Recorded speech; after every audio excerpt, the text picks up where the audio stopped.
Good evening. I'd like to welcome everyone present today and those watching the broadcast or internet streaming at home, and call the January 9th, 2011 regular meeting to order with all board members present. Please stand for the Pledge of Allegiance. We have the Air Force JROTC Color Guard from Scripps Ranch High School will now present the colors.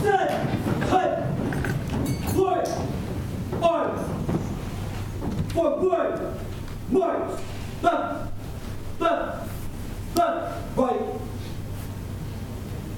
left, left, left, right, left, left, left, right. Color guard, halt, or turn, colors. Left, face. Carry, color. Present, color. Ready, begin. I pledge allegiance to the flag of the United States of America and to the republic for which it stands, one nation, under God, indivisible, with liberty and justice for all. Carry, go! Right there, go! Right, face, point, arms, forward, march, left, left, left, right, left, left, left, right.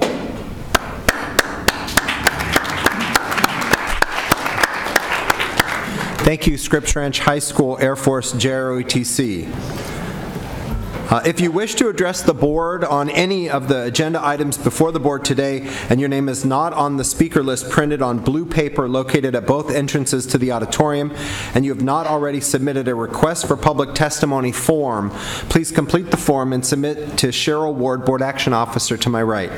Speakers on agenda items will be called to speak during the discussion of that agenda item.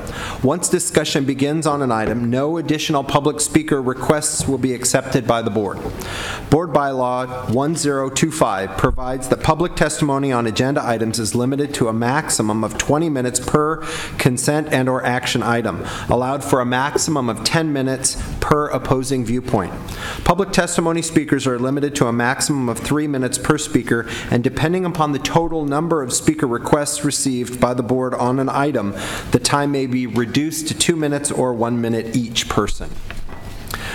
The time limit for speakers on today's agenda items will be announced at the beginning of each item.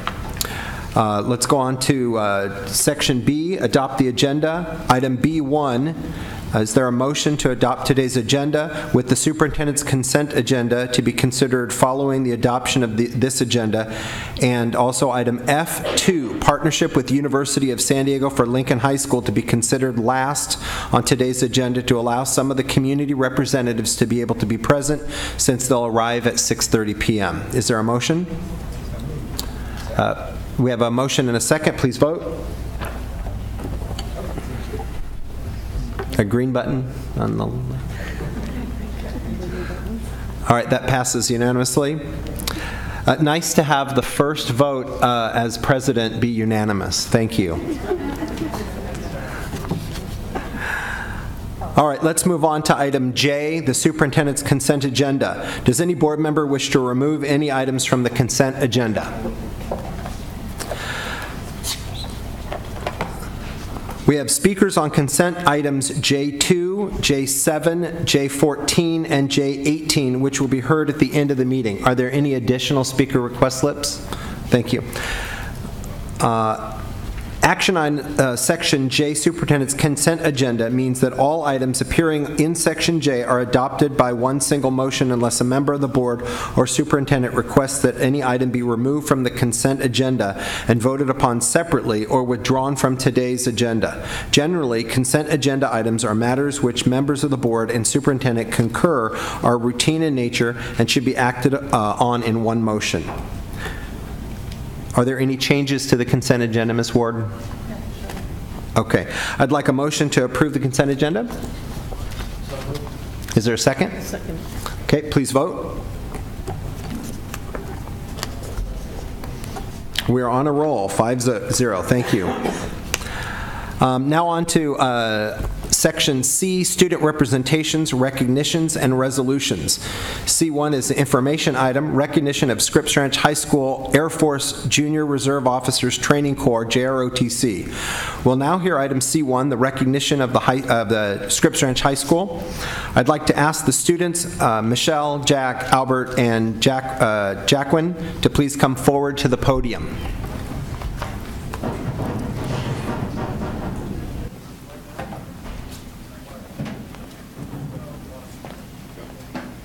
Do we have any speakers on item C1? No.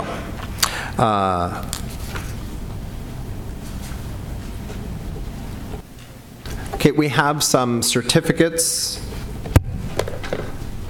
of recognition for the folks. Also, is Master Sergeant Fernando Toledo here too? Can you please come down, sir? All right, so we have certificates of recognition for these amazing folks. Basically, we have something to be very proud of. The Scripps Ranch High School JROTC is the best, not only in the United States, but in the entire world. Of all the JROTCs around the world, they are the best. Not just this last year, but the year before. So 2 years in a row. And so I'm hopeful that this year we'll be able to get a turkey.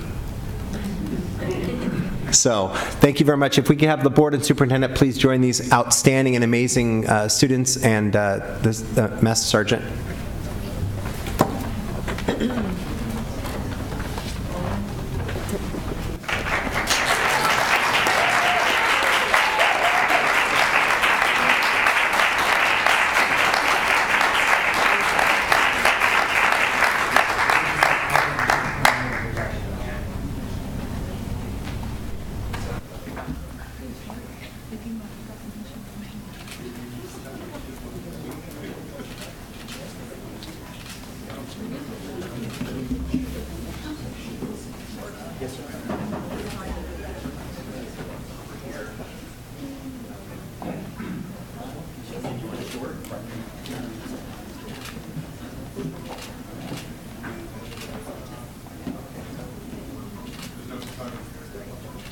Oh, yes, sir. We have parents. Thank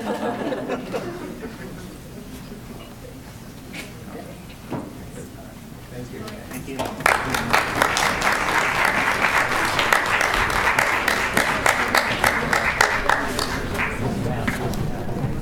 Thank you. What's this?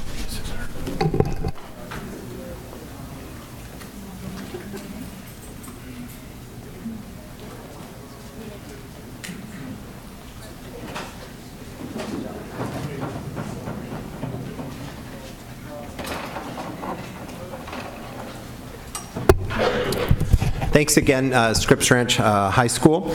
Next on to item C2, an information item, student presentation from Claremont High School about linked learning. Dr. Evans, would you like to introduce Claremont High School?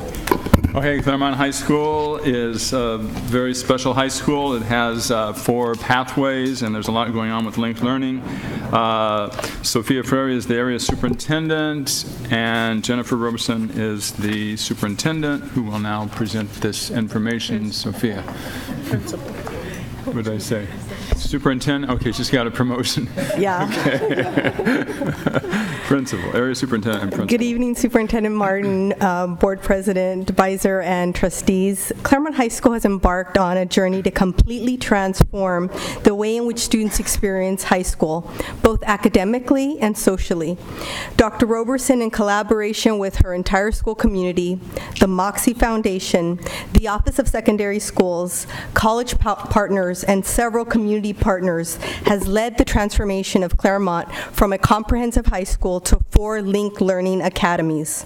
Our mission is to strengthen academic rigor, improve relevance in the courses that students are taking, and improve student engagement throughout the school. The ultimate purpose is to equip all Claremont graduates with the knowledge, skills, and experience they need to excel in a career and in college. It is my distinct pleasure and honor to introduce Dr. Roberson, principal at Claremont High School, who will tell you more about the amazing changes happening at Claremont.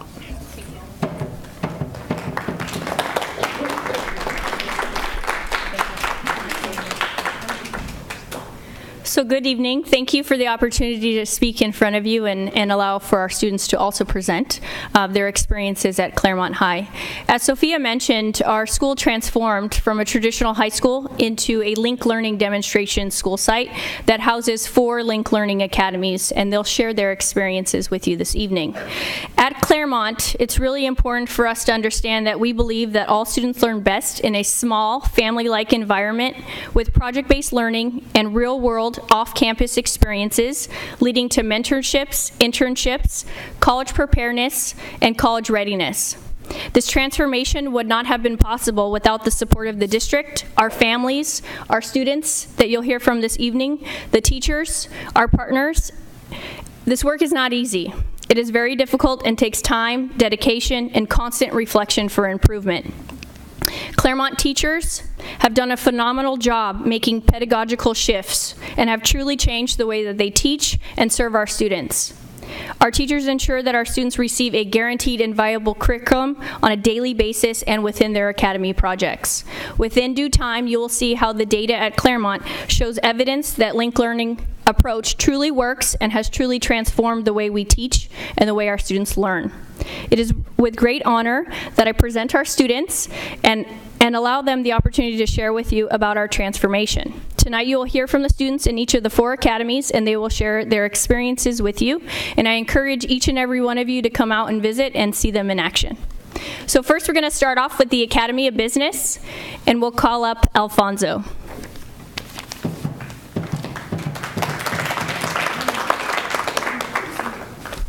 Hi, my name is Alfonso Viquez and I am a junior at Claremont High. Whenever I think about my time at Claremont High, many things come to mind. Most of them are positive. The reasons why these thoughts and memories are so positive is because I am surrounded by kind peers and caring faculty. I genuinely believe we have the best educators and role models. Going into 9th grade, I didn't think much of Claremont. I didn't understand the value of my participation in school activities. However, my mindset today is much different than what I had in the 9th grade. It changed simply because I attended tutoring. The teacher who tutored me later became the person I looked up to the most, even before I was in his class. It wasn't long before I began to make relationships with many teachers from different academies and saw that other students did as well. Whether if it was through tutoring or a simple conversation, I realized that the teachers at Claremont wanted to connect with students, regardless of what academy they were in, and that they really do care about us. The support from the teachers and faculty at Claremont High have encouraged me and my peers to take part in extracurriculars and find our leadership skills. I am beyond grateful for the support and encouragement and care I have received from teachers and counselors. I am also thankful for the after-school program I'm in, which has also provided tutoring and other services for myself and many other students. I have taken full advantage of all. I didn't realize how valuable something so simple as attending tutoring or holding a simple conversation would get, such as being involved in multiple clubs and extracurriculars.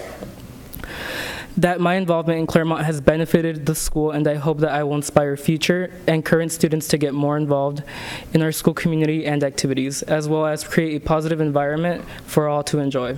Thank you.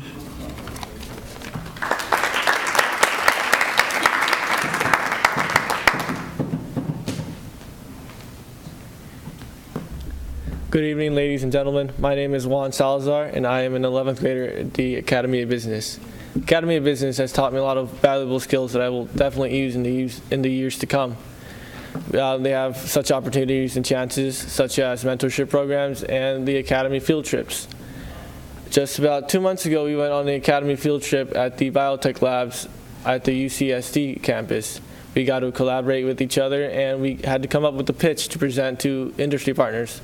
And they were actual industry partners that had been through the exact same thing we had been through. And it was a really fun experience, and it was even more educational because it was something I might be doing in a few years. And it really brought me a good experience, and it definitely brought me closer to my career path of business. And another thing I really love is the mentorship program. I really enjoy having someone to look up to that, one day I might be going through the same career path they are, and I really hope I do. I really enjoy asking them questions not just about business, but college, because I myself haven't experienced either of those situations.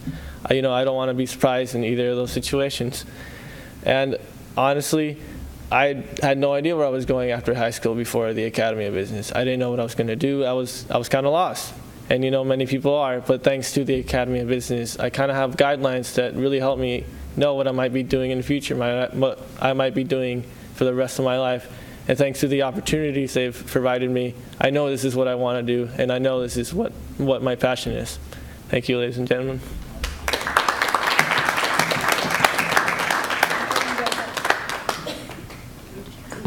Okay, and now we'll hear from students in the Academy of Engineering.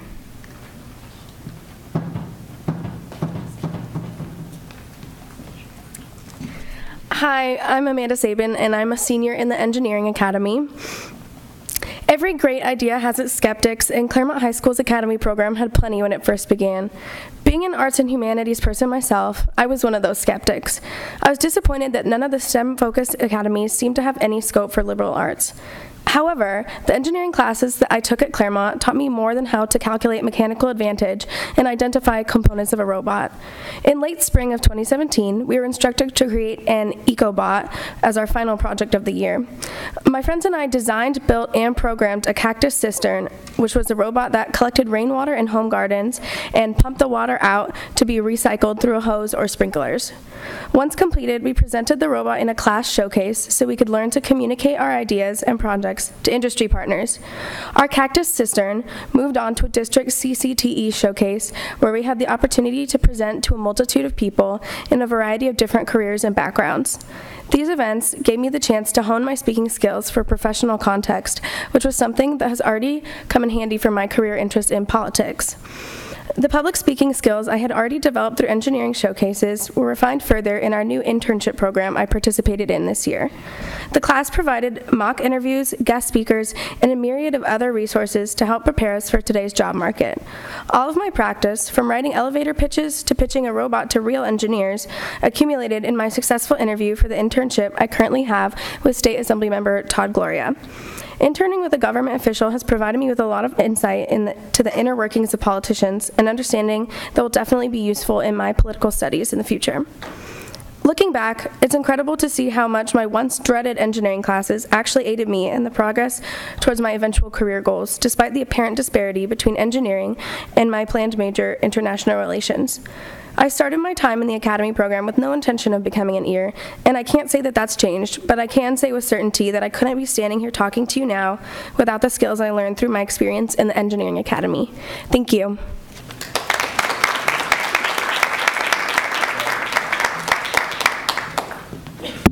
Good evening, my name is Eddie Hasanagic and I'm a senior in the Academy of Engineering.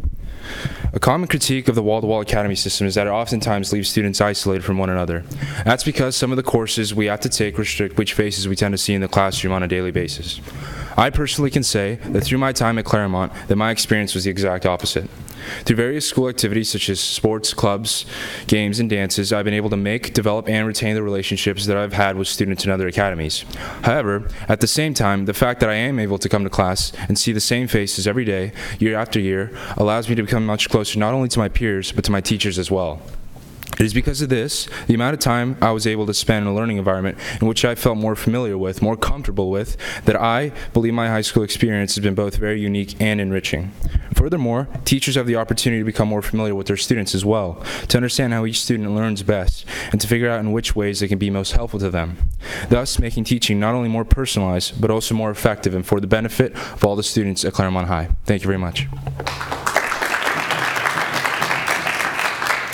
We have two more academies. So now I'm going to call up our students in the Health and Medical Science Academy and then IT.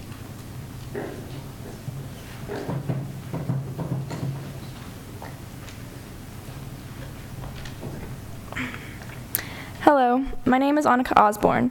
I'm a 10th grader in the Health and Medical Sciences Academy at Claremont High. Today, I'm going to talk to you about the ability to apply what my medical pathway has taught me and how that's important. I'd like to share a couple of experiences I've had in my human body systems class. This year, we've been working diligently on projects and experiments. For instance, we acted as anthropologists, measuring bones and using those results to solve a missing persons case, working with each other as real scientists do and coming to conclusions about who the bones belong to. This was meaningful to me because the assignment felt real and important. We worked hands-on, doing tasks that are done every day by people who have the careers in this field, such as forensic scientists, biomedical scientists, doctors, and even detectives. I appreciate when we get to learn like this, instead of reading out of a textbook or article. It's much more interactive, and I feel like I learn more. Another great experience I had was experimenting with DNA through a process known as gel electrophoresis. The steps for completing this experiment are complex and require patience, but it's work scientists and labs complete every day. Experiments like this allow me to look to my future after school. I feel the work is purposeful when I know people have careers and do this every day. It makes me feel proud when I know the work I have done could possibly help people one day. Plus, my academy has really developed my confidence regarding a future job. I feel what we are learning is important because we will be able to apply our educations now, after high school, and even college. Being a student at Claremont has given me a unique learning experience. I feel lucky to be a part of the academies as they have given me learning opportunities I wouldn't have gotten elsewhere. Overall, I feel prepared, confident, and excited about my future and ready to apply what I've learned. Thank you.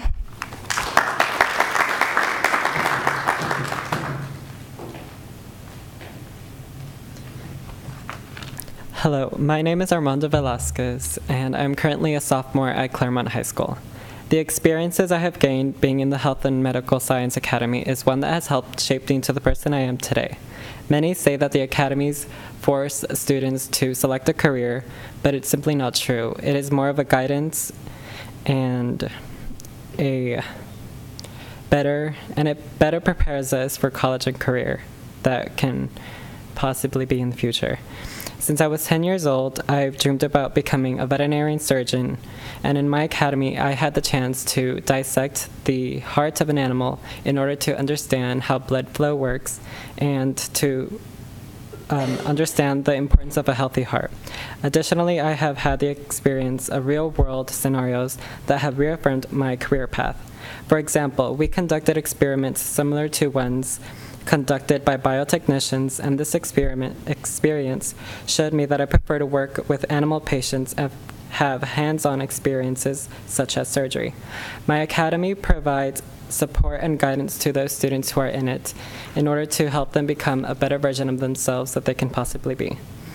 The projects connect our learning to the real world, and I am thankful to be part of the Health and Medical Science Academy, and I have learned a great ordeal over the past 2 years that I've been a part of it. Thank you.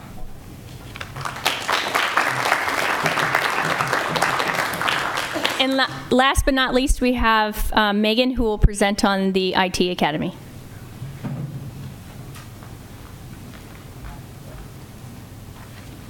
Hello, my name is Megan White, and I am a junior at Claremont High School in the Academy of Information Technology.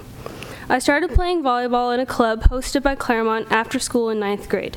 I did not participate in the school team that year, and playing alongside the girls that did, well, it showed. By tryouts for school volleyball in 10th grade, I was still learning. I was self-conscious of my skills compared to the other girls who had 1 or more years under their belts. I was compelled not only by my friends, but the volleyball coaches, my academy teachers, and Dr. Roberson to try out for the team. I was supported unconditionally and continued to grow as a player. By tryouts of 11th grade, I played alongside my friends on varsity, and by the end of the year was awarded Most Improved by my team. Without the support from my teachers, coaches, and the reassurance that I can do anything I put my mind to by Dr. Roberson, I wouldn't have been on my team, and I would have missed out on my high school experience. My most unique experiences at Claremont are because of my academy teachers. Last year, my academy project was to develop and create an escape room. From nothing, my classmates, teachers, and I coded, marketed, and built a fully functional business. With Victorian influence derived from coursework in English and world history, my class designed a layout that had secret rooms, black lights, hidden messages, and a fireplace. Believe it or not, we built that fireplace. My history teacher at the time, Mr. Hornbrook, and my computer science teacher, Mr. Lee, slaved over the fireplace with us. Hours of extra work were put into this component because we all wanted our escape room to succeed. It is the most unique and well-rounded experience I have had. By the end of the year, we had successfully created a functional website, intricate hints of escape, and bonded with our teachers over ruined work clothes and the fruits of our labor. While it can be said that the people you meet in high school are your family throughout your path to adulthood, my academy has become more than family to me. In these 3 short years, my teachers have become my mentors, my friends, pillars of emotional support, and peers have become friendly competition, motivating me to go as far as I can go. Without the academy, I would not have these teachers, I would not have these friends, I would not have my peers, and I would not be the person I am today. Thank you.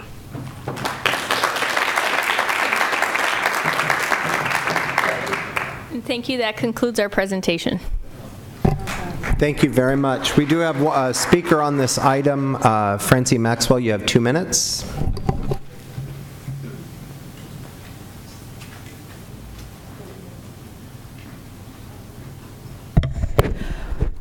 My question is, how come there's no data in this Claremont High presentation for the $1.7 million that has been put towards linked learning since April of 2014? What are the outcomes and the measurables? On April 8th of 2014, board documents reflect that San Diego Unified was supposed to get $3.4 million from California Career Pathways Trust, plus an additional $40,000 from the University of San Diego to establish linked learning in the district. The $3.4 million was shared with other school districts, community college districts, and universities. On July 28, 2015, board documents show that we received $311,000 from the Moxie Foundation to implement linked learning at Claremont High School. The expected outcomes learning include increased enrollment, increased average GPA, increased attendance rate, increased student credit accumulation, increased graduation rate, and increased number of students meeting the A to G requirement.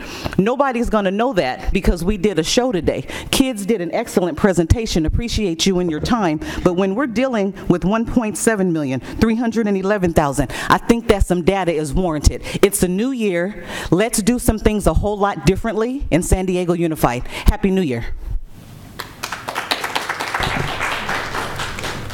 Okay, let's go on to, board member comment on what some of the stuff going on at Claremont High School. I'm sorry, thank you, President Bowser. I just want to thank you for this presentation. I mean, it makes our district very proud to see your ability to stand up and articulate what's happening in your school and how it's affecting where you're going to be going in your lives. It's, we talk a lot about what a student in this next century is going to need to be able to do. You're going to need to have confidence in yourself as a lifelong learner because things are constantly going to be changing, and you clearly know how to learn and you love engaging in the process of learning. You're going to need to be able to take a lot of different information and think critically about it and integrated, and that's what you're doing, these, sort of bringing together different academic disciplines around real-world projects. It's really exciting, and we hope that you take these skills and you are motivated to contribute to making the world a better place and to making our society better, and that's clearly what we heard from each of you.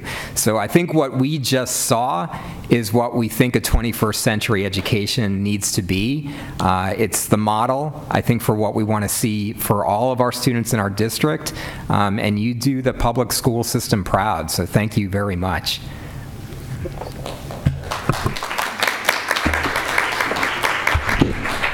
Vice President Whitehurst-Payne. I just would like to say I attended an event you had at on your campus where one of the senators, state senators, or assembly person came down and had a hearing, and I was very impressed and liked the focus, the things that you're doing on that campus. So keep up the good work. Dr. Evans? Yes, as part of Vision 2020, we're always talking about quality schools in every neighborhood, and I know sometimes in the past Claremont High School was left behind, and this is a case of Claremont really leading the way. It's a real benefit to all the students who live in the Claremont neighborhood as well as the students who attend from outside the neighborhood. And I think we see a lot of proof in terms of your students, in terms of what you're able to say today. I also know that prior to that, there was a lot of work on the staff. This is really, people don't realize, this is really one of two schools in the nation, one on the West Coast and one on the East Coast, that are supported in this way by the Moxie Foundation. And it's a great example of the public school district, a private foundation, and the community all working together to make a very quality school. And the best way to tell if it's a quality school is just to listen to you as students and see, as Richard Barrera said, how well you're able to articulate what you're learning and also what you're going to do in the future. So thanks a lot for coming. Yeah, I just also, Dr. Michael McQuarrie. I also wanted to add, I was there for a Constitution Day, totally impressed with the conversations that we had on that special day each year that we celebrate the Constitution, and people like myself and other business members get to come into the schools and talk with students about the importance of the Constitution. But I also want to acknowledge the school for the efforts you're making in reaching out to universities and to your business and community partners. So I've met with the Claremont Town Council and with the Chamber and the work that they're doing and the collaboration that you're sharing with them is very much appreciated within the community, and I know it's going to help you grow and develop your networks and your contacts and how to work with businesses and communities in the future. Thank you. Thank you very much to the staff and the students for your presentation. Fantastic job. Thank you.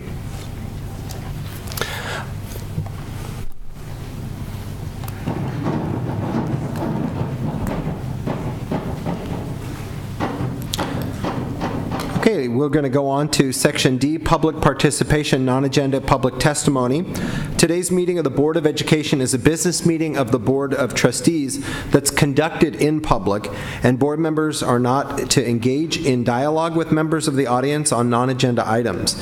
The opportunities for members of the public to provide input to the board on non-agenda matters and items on the agenda is through the submittal of a timely public testimony request. The time periods for speakers on each item are set at the board as described in the board bylaws and will be announced to the members of the public as each agenda item comes up for discussion.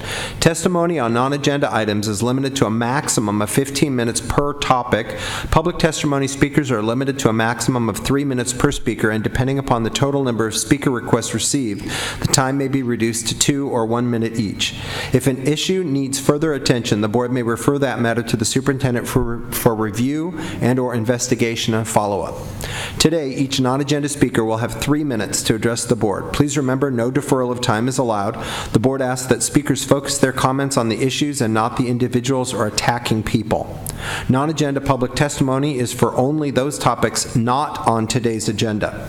If your topic is on the agenda and you're called to speak on that matter at that time, please.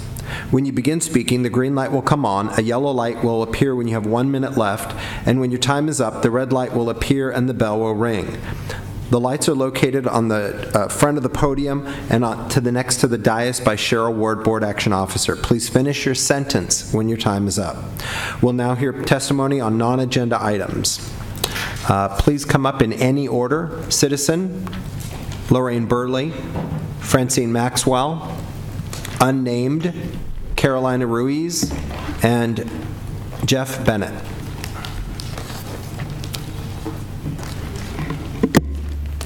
I think you better refer this one to the superintendent because it certainly needs to be.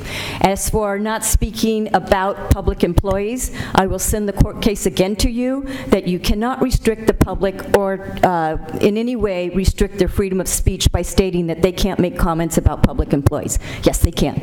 So let's talk about the sex abuse in this school district. This is the person responsible for it, Cindy Martin.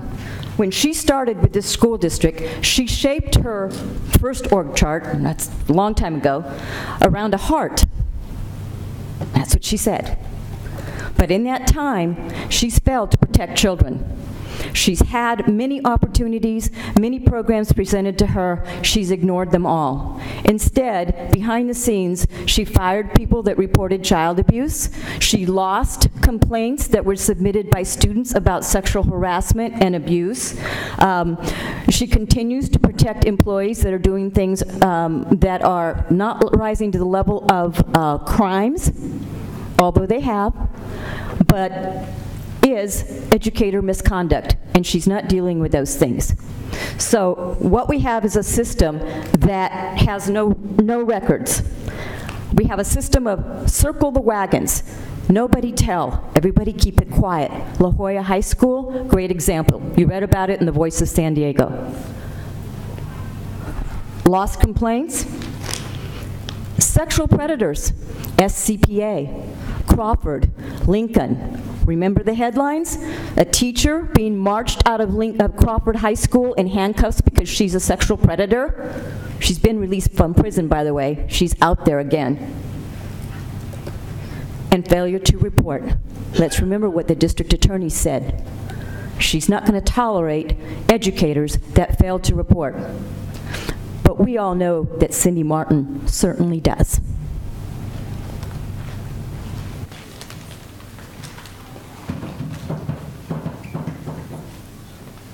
Buenas tardes. Yo voy a necesitar la traducción de mi amiga, porque no sé hablar inglés. Mi nombre es Carolina Ruiz.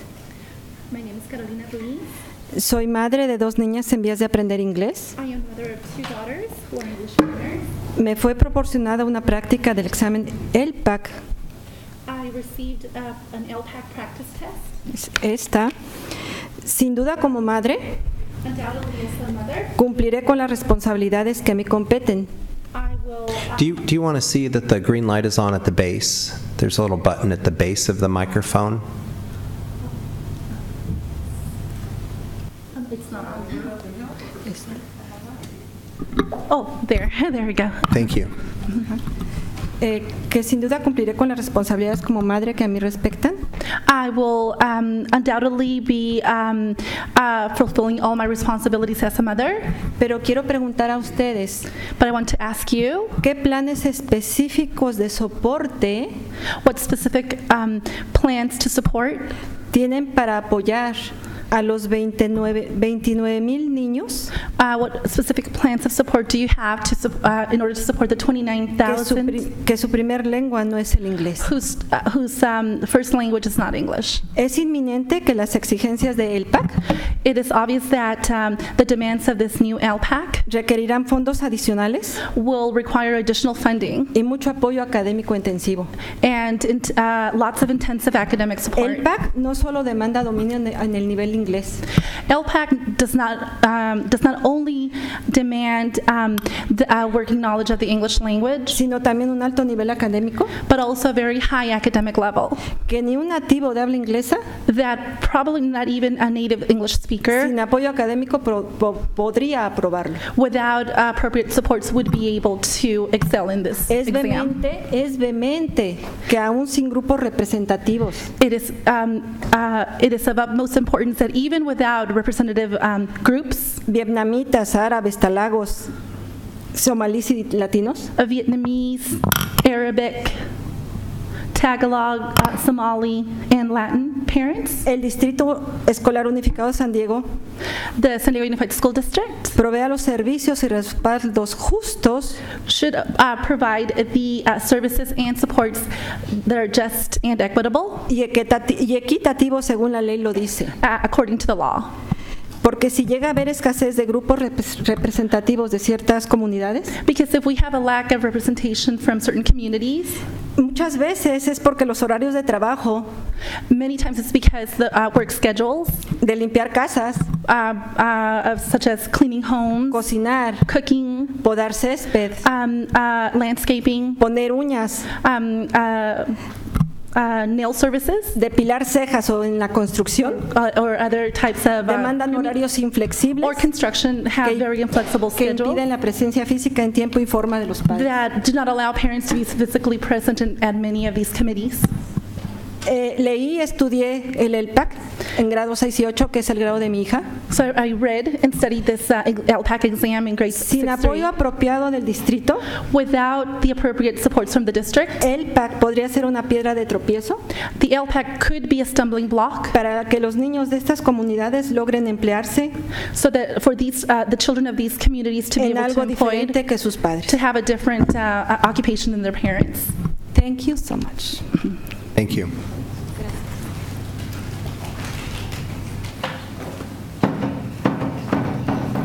You didn't move.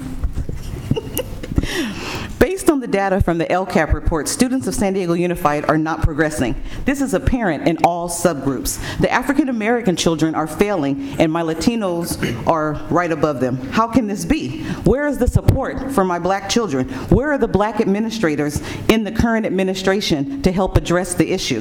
Who can advise the superintendent on how best to address this once and for all? Back in the day, we had black men on the leadership team, and she has since dismantled her leadership team of diversity.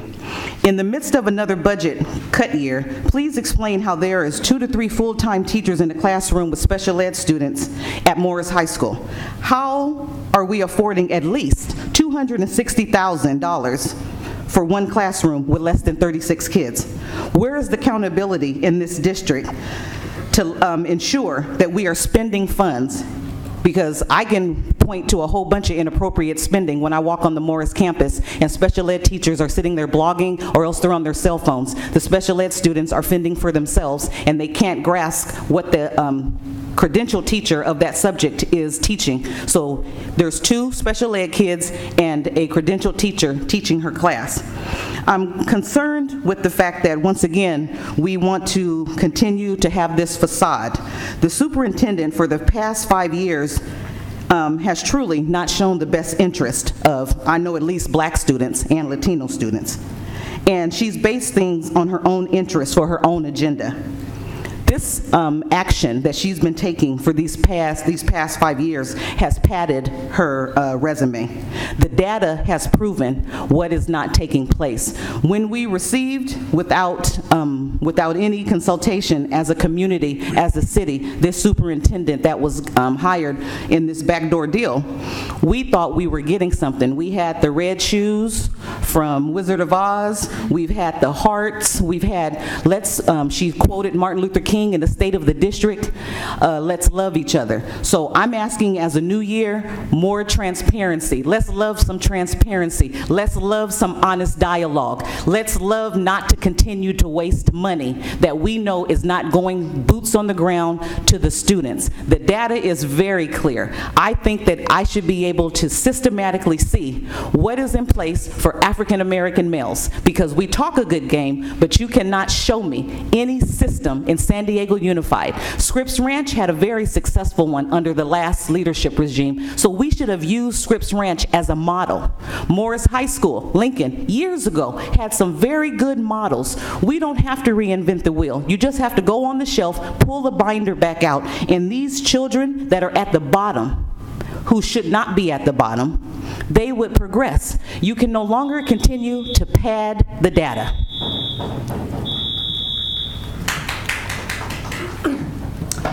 Good evening. My name's Lorraine Burley. Happy New Year's to you, and congratulations to Trustee Kevin Beiser and Trustee Sharon Whitehurst Payne for your new roles on the board. I'm here as usual to talk about the Scripps Mesa Joint Occupancy Project with Monarch Development. It's a bad financial deal for the district, it's bad for the kids, it's a bad deal for the neighborhoods, and it's a very bad deal for the charter school and the use of charter school bond money. The apartment project is a great financial deal. It's a sweetheart deal, in fact, for Monarch Development at the expense of our kids, schools, and neighborhoods. And the number of apartment units for this project, it's been inflated. That will be challenged. The bonus density math is wrong. Go check the work. The density was applied to the whole property. That included the apartments, school, commercial, and community use. That needs to be subtracted, and you still don't have that subdivision or ground lease yet to divide the school use and the apartment use. This invisible boundary line, it's not going to protect the children. A metal fence won't protect the children. It won't protect the children from photography, guns, or firearms. This project still puts students within 1,000 feet of residential use, with or without this ground lease. Dingman Elementary is 700 feet away, and the STEM lab that you propose will be 150 feet away from residential use. So please review the facts, support schools, neighborhoods, and kids, not Monarch Development. School property for kids, not developers. Thank you.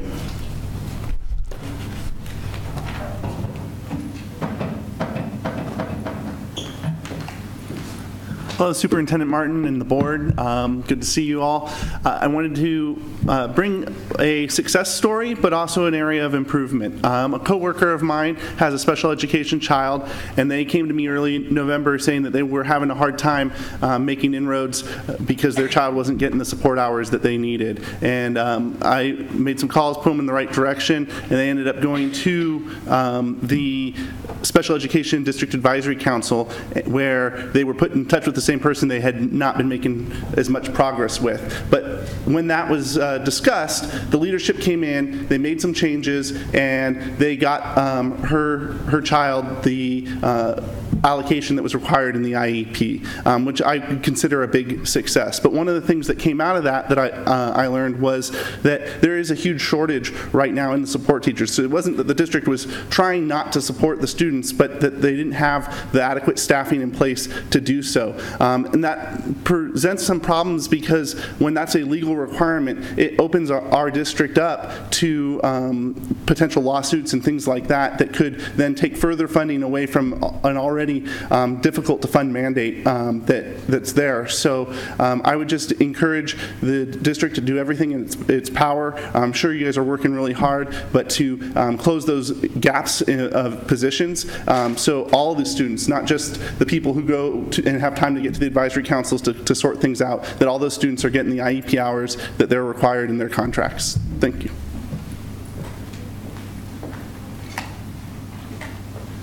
Unnamed resident regarding the website? Not here? Okay. Thank you for your comments. That concludes non-agenda public testimony. On to Section E, report of closed session action. Superintendent, are there any items to report out? There are not. And there are no administrative assignments to report out either. Item E3, information item, the Associate Student Body President's Report. At this time, I'd like the ASB student representatives to the board to introduce themselves. Please tell us about yourself and what's going on at your school, both academically and socially. Cecilia Lopez is the ASB President at Mission Bay High School. You want to start? Yeah, just speak from where you are. Just turn your microphone on. Yeah, good job. Okay, my name is Cecilia Lopez, and I'm ASB president over at Mission Bay High School. One of our improvements that started was in early summer. We moved and renovated our whole gear shop, in which we also ordered new apparel for our PE clothes and different Mission Bay branded clothes.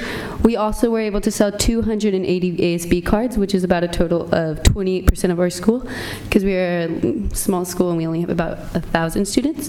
One of our biggest successes this year was our homecoming. We were able to have our first glow-in-the-dark pep rally, which was very exciting for the school, and also got all our students more excited for the homecoming game that night and the homecoming dance the next day. We were also able to have our first outdoor homecoming in our student local area called the Weed Patch. We got a radio show to host and be our DJ, in which we also had a professional decorator, and they brought in a large dance floor for everyone. We had a total of 506 students, which is approximately around 51% of our school's population, which is a new all-time high. I've been in ASB for about 3 years now, and every year we strive to make our homecoming and school dances better, and this year we blew it out. In October, we had an anti-bullying week, and we were able to bring in different guest speakers. One talked on anti-suicide, and another one came and talked about love and spreading kindness to everyone. We were able to have that presentation with our feeding school with Pacific Beach Middle. So he presented half the day at our school and then the other half at the other school. Coming up, we have our winter formal in February, and it's actually being put on not by ASB but our senior class as a fundraiser for everyone. And we're also having a pep rally that will be put on by ASB to support the dance and to support our winter sports. And also our men's basketball team is #1 in the county right now. Thank you. Great job. Thank you very much. Good job. And now, for ASB President at Lincoln High School is Janae Diggs. Hi. My name is Janae Diggs. I'm the ASB President at Lincoln High School. To start off our year with success, Soto did become our principal, as we were fighting for at the end of last year. To start it off, we had a great year with our football team. Unfortunately, we didn't make it to CIF, but we made it pretty far. We kicked it off with a great homecoming pep rally, homecoming game, and we had our homecoming dance at the high school. It was also a great turnout. We will be having a concert upcoming in the spring with some upcoming guests. We're doing a lot of big things academically. Our students are striving for greatness, and ever since we put in a new thing for tardy sweeps, we have been getting great attendance. We also have this new thing with parking permits, so now you must have a license and a insurance to park in the underground for students. So we're doing very great, and we're becoming a successful school.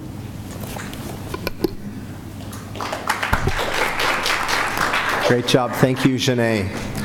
And now let's go on to item E4, Superintendent Information Report. Superintendent Cindy Martin. I actually don't have a report this evening. Okay, moving on to board information reports. Each board member will now have the opportunity to speak and share some of the things that are going on. Let's go ahead and start with, to my right, Dr. Evans. Start the timer. Okay. 2 minutes. You see a couple of thermometers up here, and one of the things that happened, I was at a particular school in La Jolla. They were having a fundraiser to raise funds for things they need for a school. And this is really a sad state that we're in, that a public school needs to raise funds to supplement for basic programs in our school. And this is obviously in a wealthier area of the city, but it's a problem all across the district. And the problem really is the base grant that we have, because the local control funding formula is a great formula, but if the base grant for a basic public school is not there, then we can't really accomplish all of our mission. And so trying to really just simplify how things are. People hear different numbers because we have to report in a certain way to the county and so forth. But if you look at it, it's basically that we have a $1.3 billion budget that we operate under. We, a few years ago, calculated that to really fully fund our schools and have all the teachers, counselors, and nurses and everything we need, we would need about a $350 million extra, which is what you see up there at the top.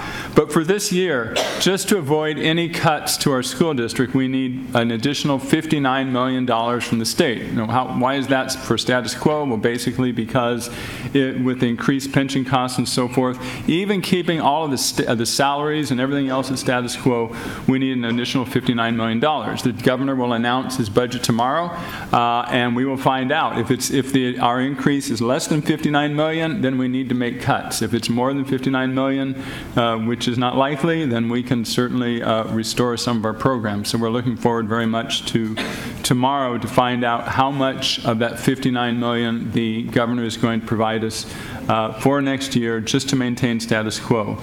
But in the meantime, we really need to keep looking forward in terms of how we really can reform the funding of our school system in California so that we do not lag behind all the other states. We need Proposition 13, commercial reform, as well as being able to pass money locally to support our schools. So tomorrow morning, the governor will make his announcement, and we will see where we're at. It'll take a few days for the district to actually parse what the exact number is. All right. Thank you very much, Dr. Evans, for that information. And I love your visual aids. Vice President Sharon Whiters-Payne. Thank you. I would just like to bring to your attention, and this goes beyond even those who are here, the fact that the San Diego Education Fund has a scholarship on the web now. It's out there for students who want to become teachers who are graduating from high school and who want to attend school here in San Diego County. So please go online if you're a senior, you attend San Diego Unified School District, you're interested in becoming a teacher. It's a 5-year scholarship if you attend a school here in San Diego County. Please follow up with that so that we can get some good applicants and award those scholarships. The other thing that I'd like to bring to your attention is the new VAPA Foundation, the Visual and Performing Arts Foundation for San Diego City Schools. We have some mini grants that we will be providing to teachers who may apply for them. It's going to be posted online tomorrow. Okay, we're just finishing up the drafting of that grant, but I want you to go online tomorrow because we're offering 10 $500 grants and then an additional 3 $2,500 grants for some project that you want to do in visual and performing arts. You must apply for this, and it's a very tight timeline, so please keep your eyes open and submit your application so that we can award folks for some of the projects that they're interested in. Thank you. Thank you very much. Trustee Richard Barrera. Dr. McQuarrie. Thank you, Kevin Beiser, President Beiser. Yeah, so just several things. I just want to highlight the effort that I've been making in connecting with our various schools within the various clusters and the business and community partners that we have.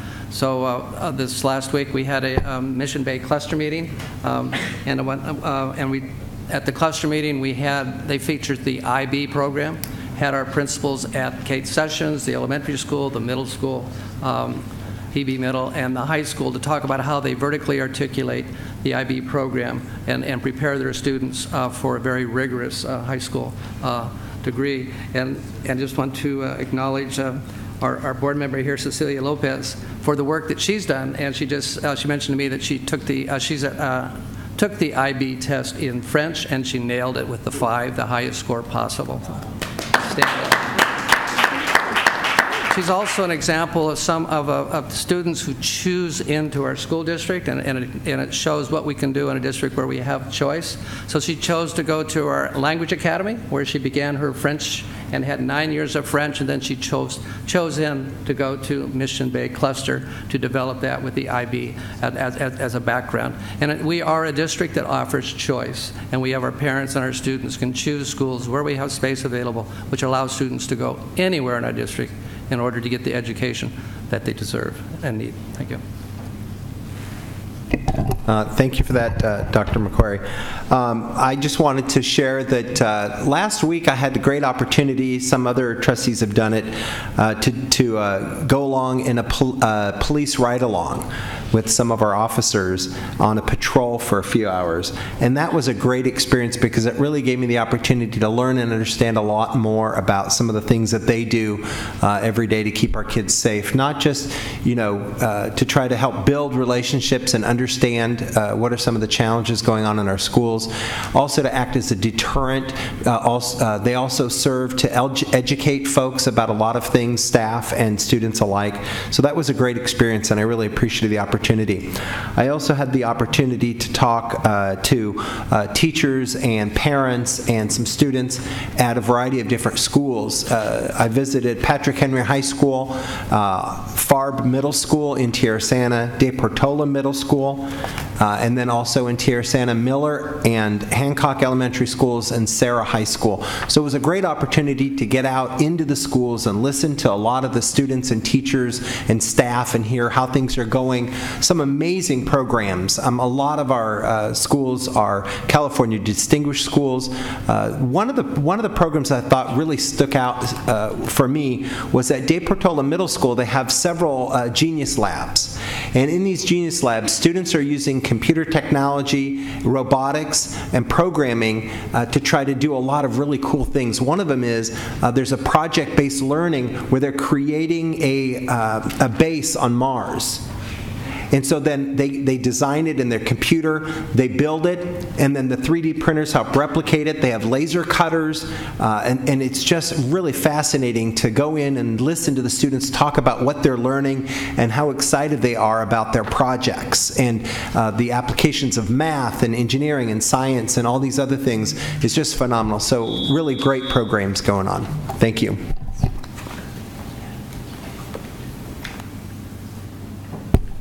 So that's my buzzer. I appreciate that. Thank you. And I'm concluding my sentence. So let's go ahead and go on. Item F2, just a reminder, where it's being moved to the end of the meeting. Let's go on to item F3. This is an information item and a first reading on Title I eligibility ranking for San Diego Unified School District 2018-19. First reading. We'd like to hear the item. Superintendent Martin? Thank you, President Beiser. The Title I eligibility ranking, the first read tonight, we're coming forward with it for the 18-19 and continue with the same methodology that we've used for the past several years. In this particular school year, we do look at the eligibility ranking each year, and there are two schools, Erickson and Patrick Henry, that will no longer meet the 40% eligibility threshold. And when that has happened in the past, staff recommends that schools that fall out of eligibility be grandfathered in for the 18-19 years. So those two schools, our recommendation is that they would be grandfathered in. And there are several schools, there are 14 schools that were grandfathered in this current school year, last year when you took action, and this was their year of being grandfathered, and they fall out of grandfathering, and the 14 schools are listed in the board item for you to take a look at, but we're continuing with our same methodology. Thank you. We do have some speakers on this item. Let's go ahead and hear from the public speakers. Each speaker will have 2 minutes. Let's start with Citizen, Jeff Bennett, and Francisca Salcedo in any order. So how about that? The superintendent can read a Title I eligibility ranking now, because she couldn't do it last year when President Beiser asked her a question about that eligibility ranking. There's still an issue with it. It still has a process in which some students receive $419 while other students receive $84. And that's a great disparity in the funding for these students. I think that it needs to be looked at more closely so that we don't have such a range in funding per student. From $419 to $84, that needs to be looked at. One of my concerns when I look at the budgets online is that there's a lot of carryover at schools that receive a lot of money. That means it's not being spent on the students. So let's look at those allocations and do something that is more equitable. Hello, my name is Francisca Salcedo, and I have a son. He's 5 years old, Eric. He has special needs, and Eric attends Laura Rodriguez Elementary School, which is one of the top 10 Title I schools in the district. And the very first time that I was here to give public testimony was in December of 2011, when the DAC's Tiger team recommended that the district's threshold be lowered, the Title I threshold. And I, alongside at least 20 other parents from Logan Heights, were here to speak out against that recommendation, because to this day it is negatively affecting low-income communities exclusively. I had also signed up for public testimony, but maybe my name was going to be called at the end of the meeting, but because I have with my son, I won't be able to stay till the end of the meeting. But my public testimony did talk a little bit about Title I and how what I feel is that at the district advisory committees, DACs, and CAC, there is no representation of low-income communities, especially low-income communities of color. And so the recommendations that are presented to you are just those of more affluent communities, where they do not understand what the needs of schools that where 100% of the students are very close, qualify for free or reduced school meals. They don't understand the needs of the families. So I really would urge you to reach out to the families and make sure that these committees, CAC and DAC specifically, are representative of the diverse communities in San Diego. And I wanted to ask Mr. Barrera, who's representing our area, but he's not here, but I would ask you how you plan to address this. Would ask the members. We can't comment. Yeah, this is an open meeting of the board, and we listen to public input and comment, but it's not a dialogue, unfortunately, at this board meeting. Well, my understanding was that it's because it is on the agenda that we can have a dialogue. That's your time. Next speaker.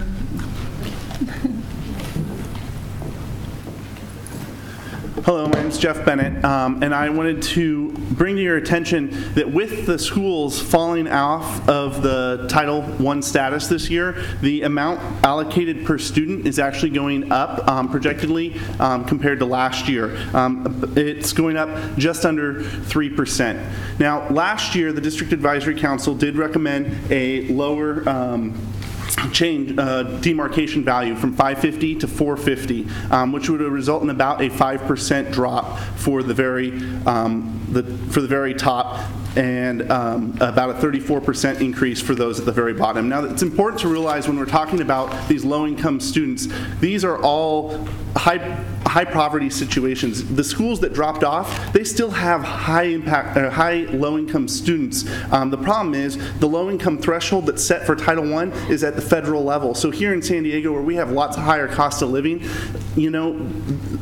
people in poverty still don't qualify for some of the Title I's. We can't do anything about that, but what we can do is take care of the folks that are in that, no matter what school they're going to. And so I would really encourage you to look, if not at a $4.50 decrement change, maybe a $5, because then what we're doing is we're not taking anything away, but we're reallocating the extra money that came from those schools at the bottom that have dropped off back to some of the students who are getting a fifth of what per student of what they're getting support at in a higher density. And we do agree that higher density needs more funding, but the level that it is has meant that we haven't been able to provide the adequate needs of some of the folks at the still high poverty schools, just not quite as dense. So I would really encourage you to look at perhaps changing the demarcation value, at least to reach an equitable level. So we're taking those funds and shifting them more evenly distributed while not taking away anything from the schools of poverty.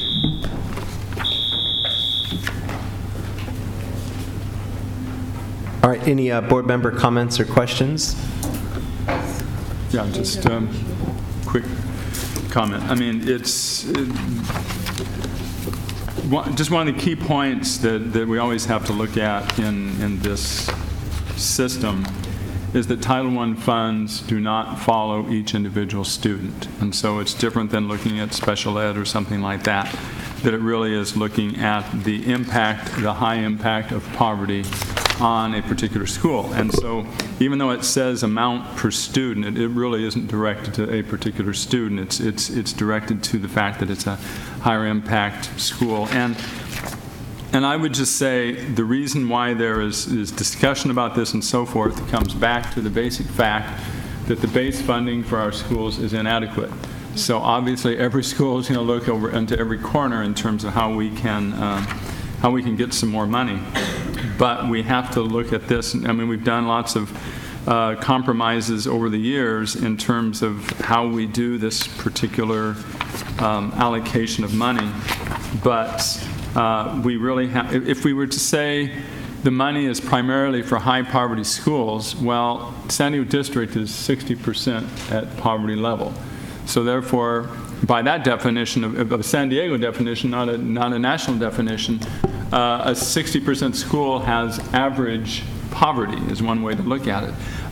Whereas this, obviously, school has 80, 90, 98% poverty is a higher poverty school.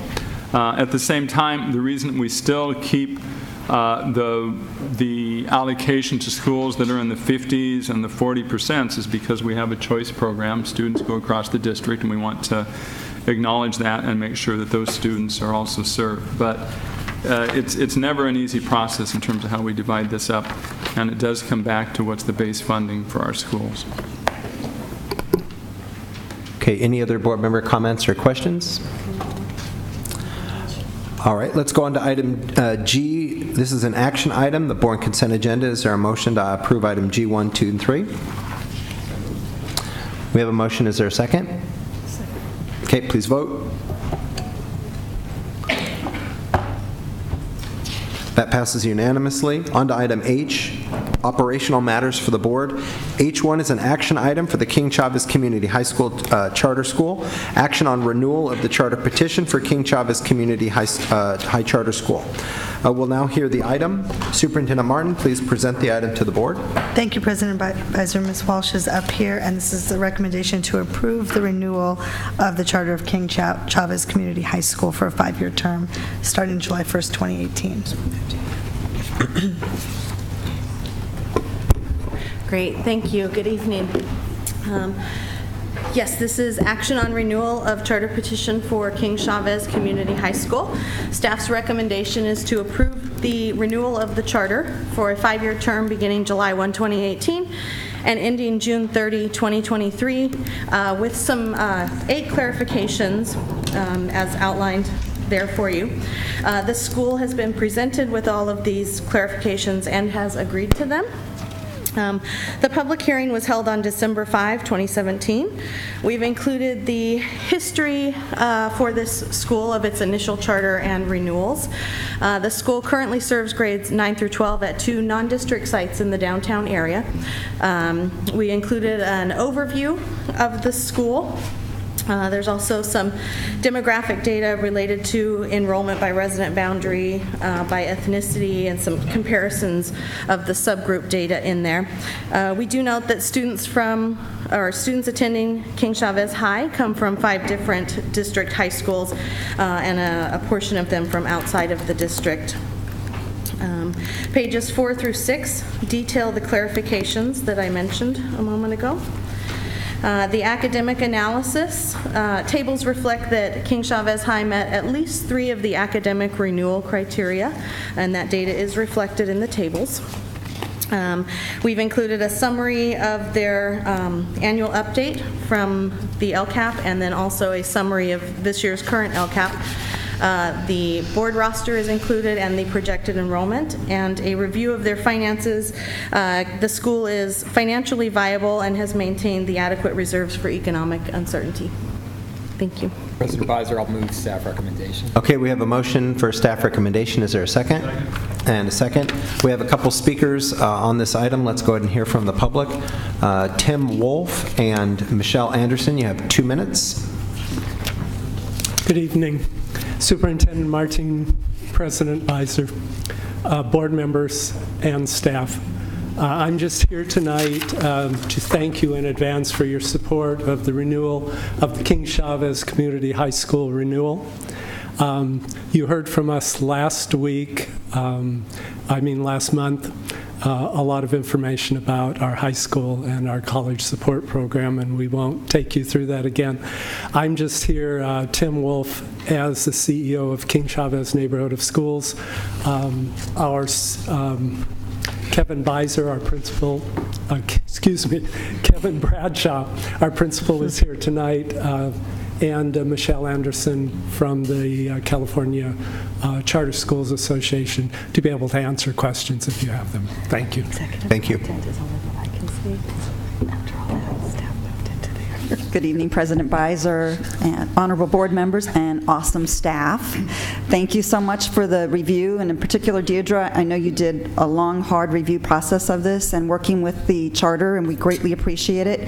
And we appreciate in advance the approval of this charter, because after all, these kids are also your kids. So thank you very much. Thank you. Any board member comments or questions at this time? Okay, please vote. Okay, that is approved unanimously. At this point in time, let's go ahead and move on to item H3. This is another action item. Proposes the process for community engagement regarding the San Diego Unified School Board member elections. Barrera and Whitehurst Payne are the co-sponsors of this item. Would either one of you like to introduce it to the board? Sure. All right, Trustee Richard Barrera. Sure, thank you, President Beiser. So as we recall at a board governance workshop a few months ago, the conversation came up about the process to elect board members in San Diego Unified, and the board charged Vice President Whitehurst Payne and myself to come up with a plan for engaging the full community around these questions. Sharon and I held 2 meetings where we invited a broad range of representatives from, sure, if I can figure out how to do this yet. Right? Just that one. Okay. All right, let's see if this works. Oops, too fast. Okay, so I'll probably go back and forth on this PowerPoint, but so Sharon and I, we convened 2 meetings with a large group of invited stakeholders representing both formal advisory committees to the districts, so the DAC and the DLAC and the CAC, the Student Equity Coalition, which we've now created, as well as our community partners from the PTA to the League of Women Voters to the Chavez Clubs and Rise San Diego, a broad, diverse group. And the first thing that we did was we identified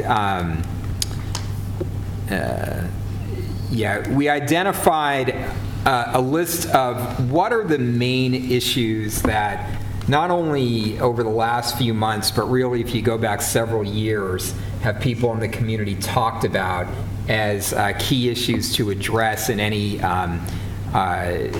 reform of the way that the school board election process works. And so I'll just, kind of list what we identified as really the high priority questions. Number one, as we know, the school board elections are governed under the city charter. And the question is, should that continue, or should the school board election process be removed, taken out from under the city charter and governed by state ed code? That's kind of a threshold question. Questions about should there be term limits for board members? Should there be district-only elections?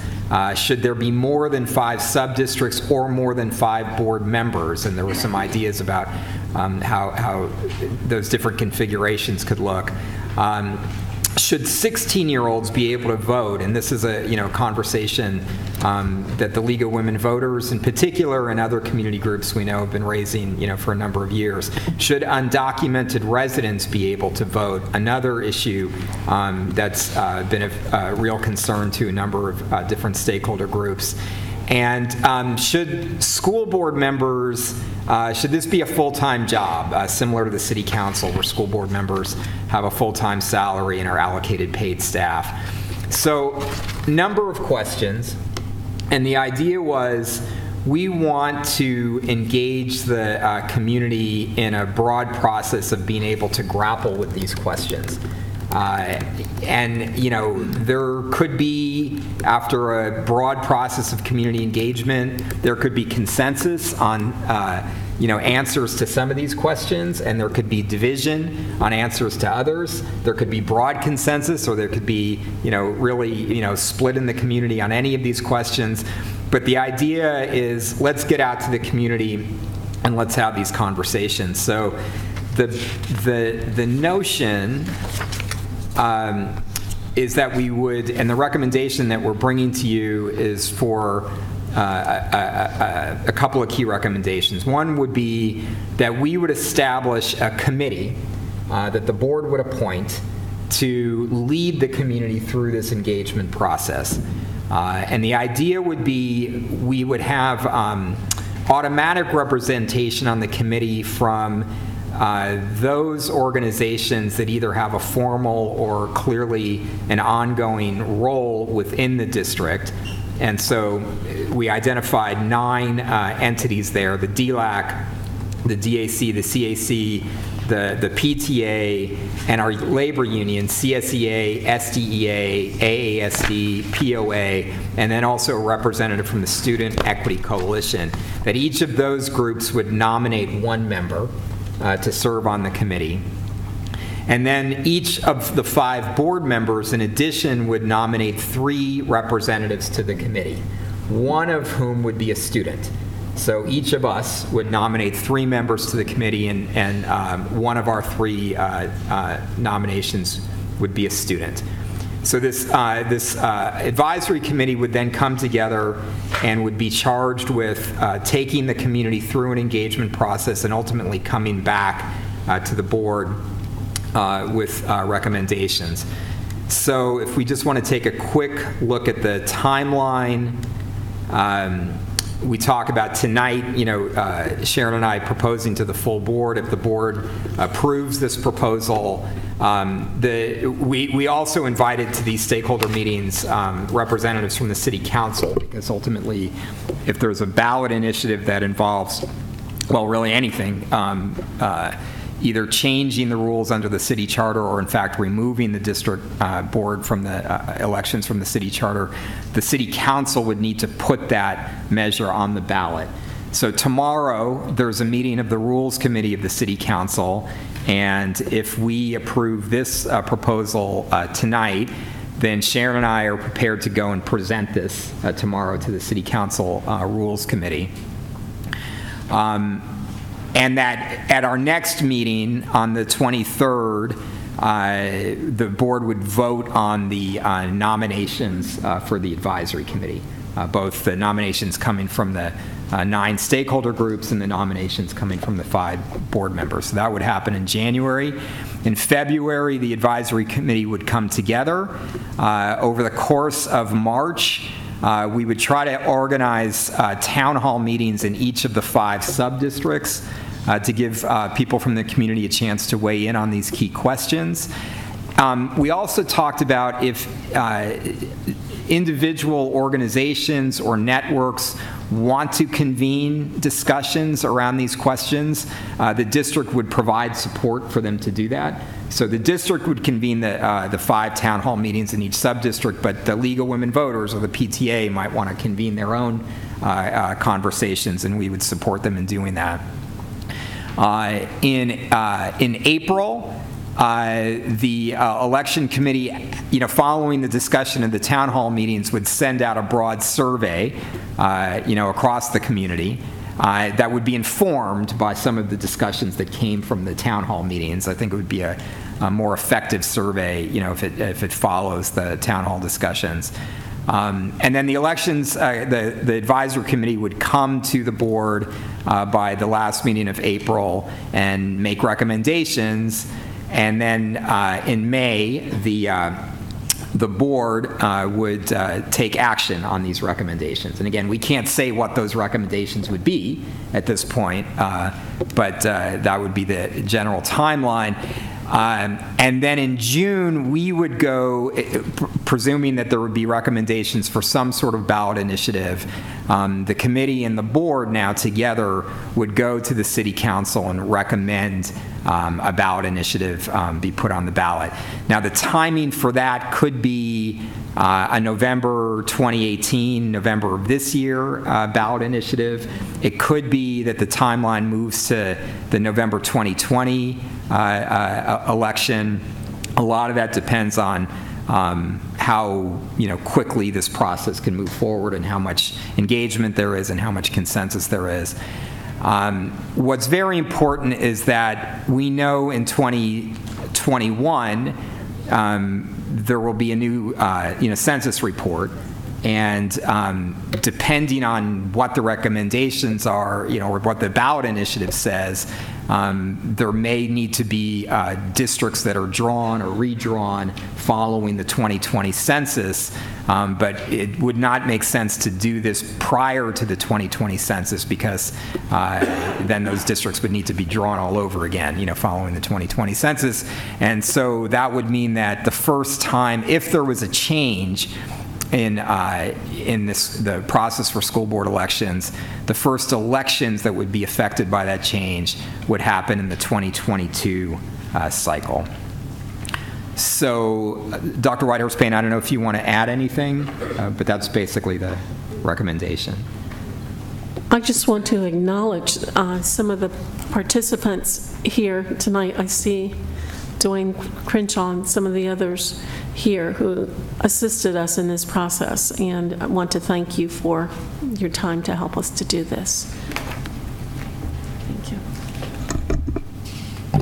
Okay, so what you're saying is this is a proposal to engage the community and create and listening to find out what it is then to become. It's not a specific proposal on any of these questions. Okay, yes. Okay. Yes. And do we have a motion?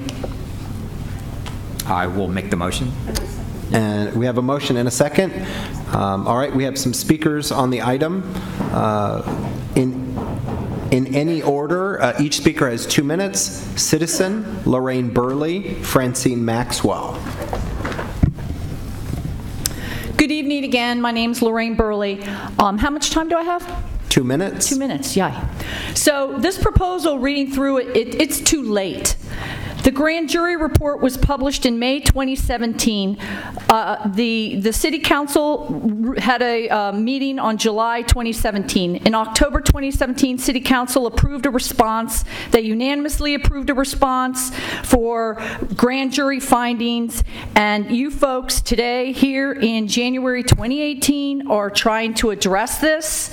The timeline needs to be changed to add the grand jury report, because tomorrow at the City Council Rules Committee, you plan to update in relation to the city's response to the grand jury report. So I don't know why you're just talking about school board elections. It really needs to be established, the committee on school board elections, and update the update the city on the San Diego County grand jury report, because that's what you're doing.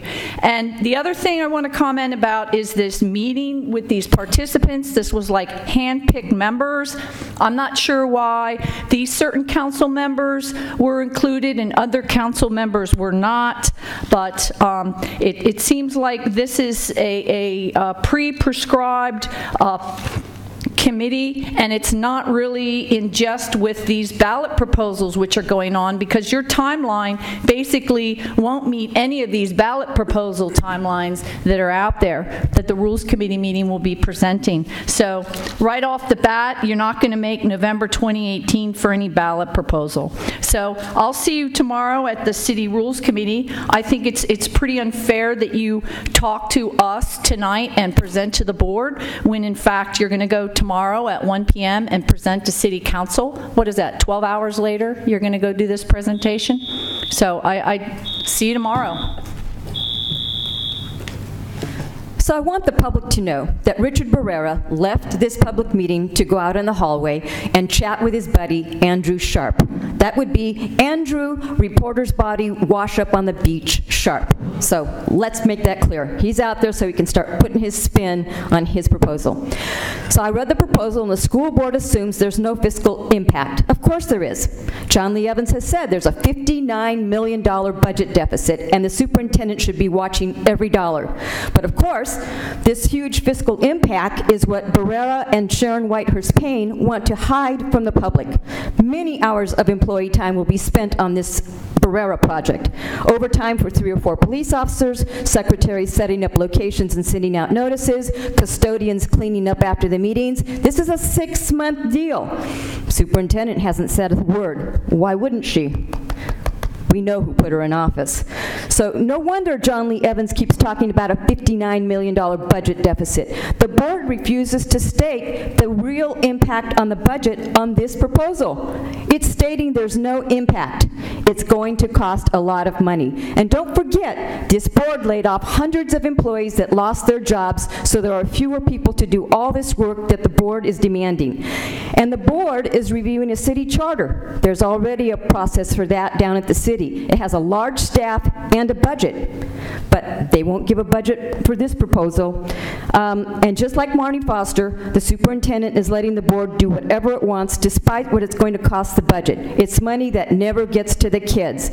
These meetings should comply with the open meeting and transparency laws so people can observe what's going on. Here at the Ed Center, speakers are recorded and everything's public, but that's not what is going to happen at Barrera's town hall meetings. That will become a free-for-all for political action. We're also going to have, thank you. Thank you.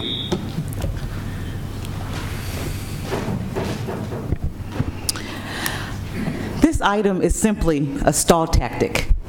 On May 9, 2017, the grand jury made many findings. One of the ones that you're giving us so much pushback on is by instituting sub-elections and term limits, a large part of the election process will be returned to the people. Just before the grand jury report in March 2017, the San Diego City Council voted 4-5 to not change your election process. Richard attended the City Council meeting to encourage the board to vote no on changing the election process. Also on March 15th, Richard and Kevin wrote an editorial for the San Diego Union Tribune stating the term limits for the school board were a Republican ploy. I don't think children have a party. K through 12 are children K through 12. There have been several presentations to the City Council committees, with the latest coming tomorrow, and so we'll all be down there together. What San Diego Unified is proposing to do in community engagement process will extend to 2020, thus delaying 2018 ballot measure. Also, who will be invited to participate in the district election committee? The names included with items with this board do not accurately reflect diverse voices of San Diego community. You put people there that don't know anything about their local schools. And so I thought that that was really cute because you cherry-picked some of the wrong people. The San Diego Grand Jury has already given recommendations. Why is San Diego Unified delaying the process? What and why are current board members afraid of term limits in sub-district elections? We need to have 7 or 9 people on the diocese. The community, San Diego Unified, the children, we deserve more than seeing all green for every action item that needs to occur in San Diego Unified. That is not the definition of democracy. Good evening, Superintendent Martin. Hold just a minute. Dwayne Crenshaw, Jeff Bennett, and Tamara Hurley. Good evening, Superintendent Martin, President Beiser, members of the board. Dwayne Crenshaw, CEO of RISE San Diego, did participate in the committee. I would start off by acknowledging there's a lot of focus on the grand jury report, and the grand jury report was agreed to on 2 points by the City Council unanimously on district-only elections and term limits. But the longer list of items has not really been vetted and discussed, and so I think it would be good to have citizen participation on that. In fact, there are 4 varying proposals tomorrow on the Rules Committee, so I think the community conversation is important. What I would encourage the board, however, is for the credibility of the process, for the effort to be culturally competent, reach broadly, that you have a neutral party. I'm actually going to be blunt and suggest RISE San Diego. We do civic engagement very, very well. We'd like to do it with a 21st century approach. We use participatory audience tools. We can bring the video equipment. We own translation equipment that can do simultaneous in 2 languages and can be augmented. So whether it's RISE, which I again would think would be a credible and honest broker on that, and we would do it for free. I will make that offer to you on the fiscal impact. But so I do think 2 issues are settled, but there clearly are a lot more to be discussed. And if this is going to go forward, I hope it's a process that is open to the full community, that is inclusive to the full community, and that people can trust. Thank you.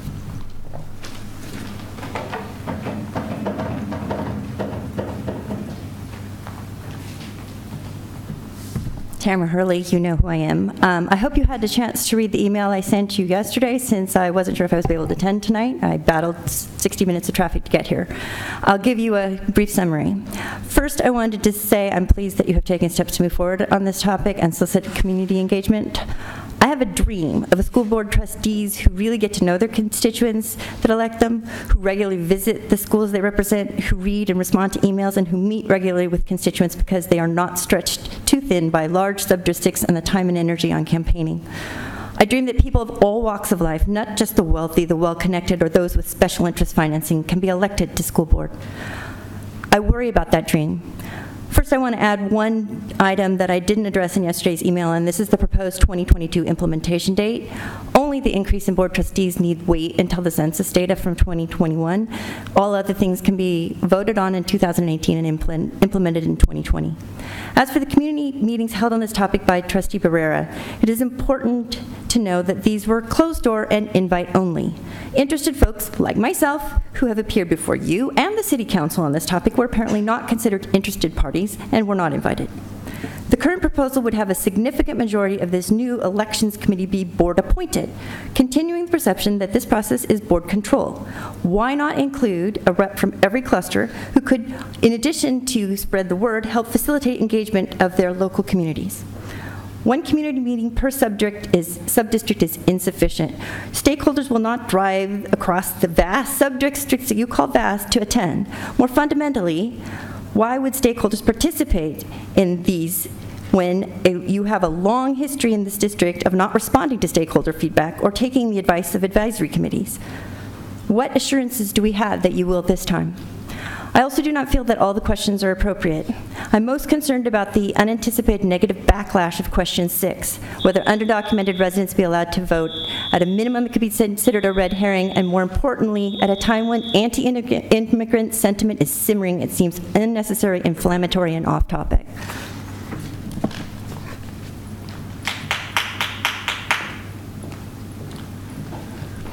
Hello. As someone who was invited to the meeting, I just want to say that I was very pleased at the effort that the board was taking to engage the community in that process. However, one thing I do want to say I was a little disappointed with, Trustee Barrera, was the 7 items that you had listed.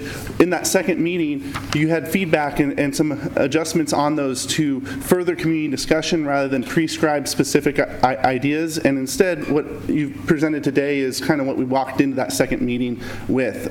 So kind of with that in mind, I would really encourage the board, in order, if you're going to go ahead and move forward with something like this, I think you should commit that whatever that feedback is that you get, whether it's in line with your own opinion or not, that as a board, if that's what the community wants, that's what you will support in the end. And I think that type of commitment also will let the whole community know that if you're committing to that from the beginning, that their input and their time and effort in this will make it worthwhile. So I really encourage you to make that commitment while you're voting on this. And Susie Reed from the DAC, who is also there, she also asked, and I second this, the really better involvement on the clusters. Districts are large. That's one of the issues that have come up. So whether it be 2 schools coming together, it increases the meetings from 5 to 8. You know, it might make things a little bit easier in a city like this. So look at that and cluster involvement and making sure that the clusters are involved. And I talked with President Beiser last week, and he had mentioned having the cluster councils be able to have people that discuss that at some of those meetings. I think that was a great idea. I hope that you present that as a potential amendment. Thank you.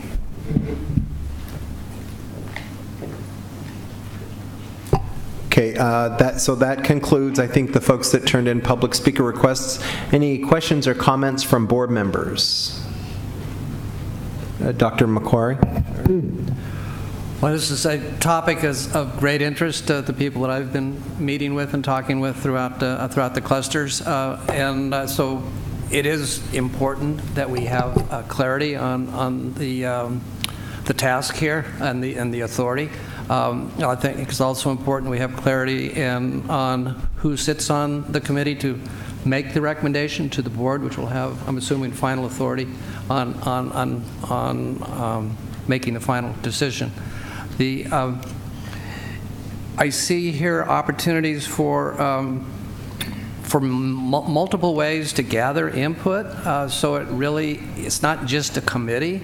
There seems like there are opportunities for town halls. There have been opportunities for other groups that have been encouraged to set up sessions and meetings, and I see here that we're going to make an effort to support those and to help and assist those, so it's not a small group of people making a predetermined outcome. I really see an opportunity here for clear engagement, open and honest debate, identifying numbers of issues, and I don't see this as a closed set. I think I saw here that it's an open set. These were just recommended areas to examine. Others could also come through.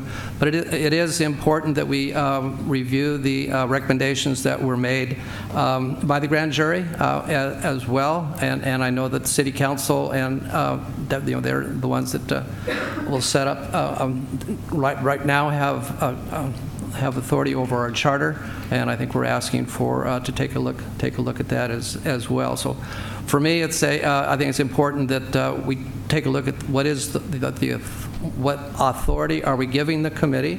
Is it advisory, or is it something that's mandatory? And I heard a number of people here saying that the board should go with the mandatory recommendation of the committee. I don't think we've done that. I don't think any of us were elected to give away our authority. I think we take the recommendations in and do due diligence, and then as the board debate the issues and arrive at a decision that'll mitigate issues and balance the negatives and the positives and the harms and the benefits. But I think ultimately it will be a vote that will be asking the voters within this district to make the final decision as to where it stays the same or or do we make a difference? So. Dr. Evans? Okay, I certainly supported Trustees Barrera and Whitehurst Payne starting this whole process. I think it's really important that we not go too fast and just throw something together. I think when we talked about it before, there's always the potential of a solution in search of a problem, because I think first of all we really need to define what the problem is. And one of the things that's come up, I think, is as someone who's run for the board a few times, is that the low level of interest in school board elections and the low visibility and the low participation, even in the sub-district when I would go to public meetings and debates and so forth, there might be 20 or 30 people there. So anything in this discussion that sort of highlights the importance of school board elections is important. And it's not only important to people who have kids in the schools. That's a small minority of certainly of our voting population. About 20% of the voters currently have a kid in public school, and everyone in the community in San Diego has a stake in a quality public education system for our community. So it's hard to assess at this point, which we'll find out later, what is the level of concern that the community has about the current system. I mean, we can hear certain voices. I know for a fact that the three opponents that I faced have gone to the City Council and spoken very favorably in terms of making these changes, particularly term limits. Another person who lost another election also talked about that issue.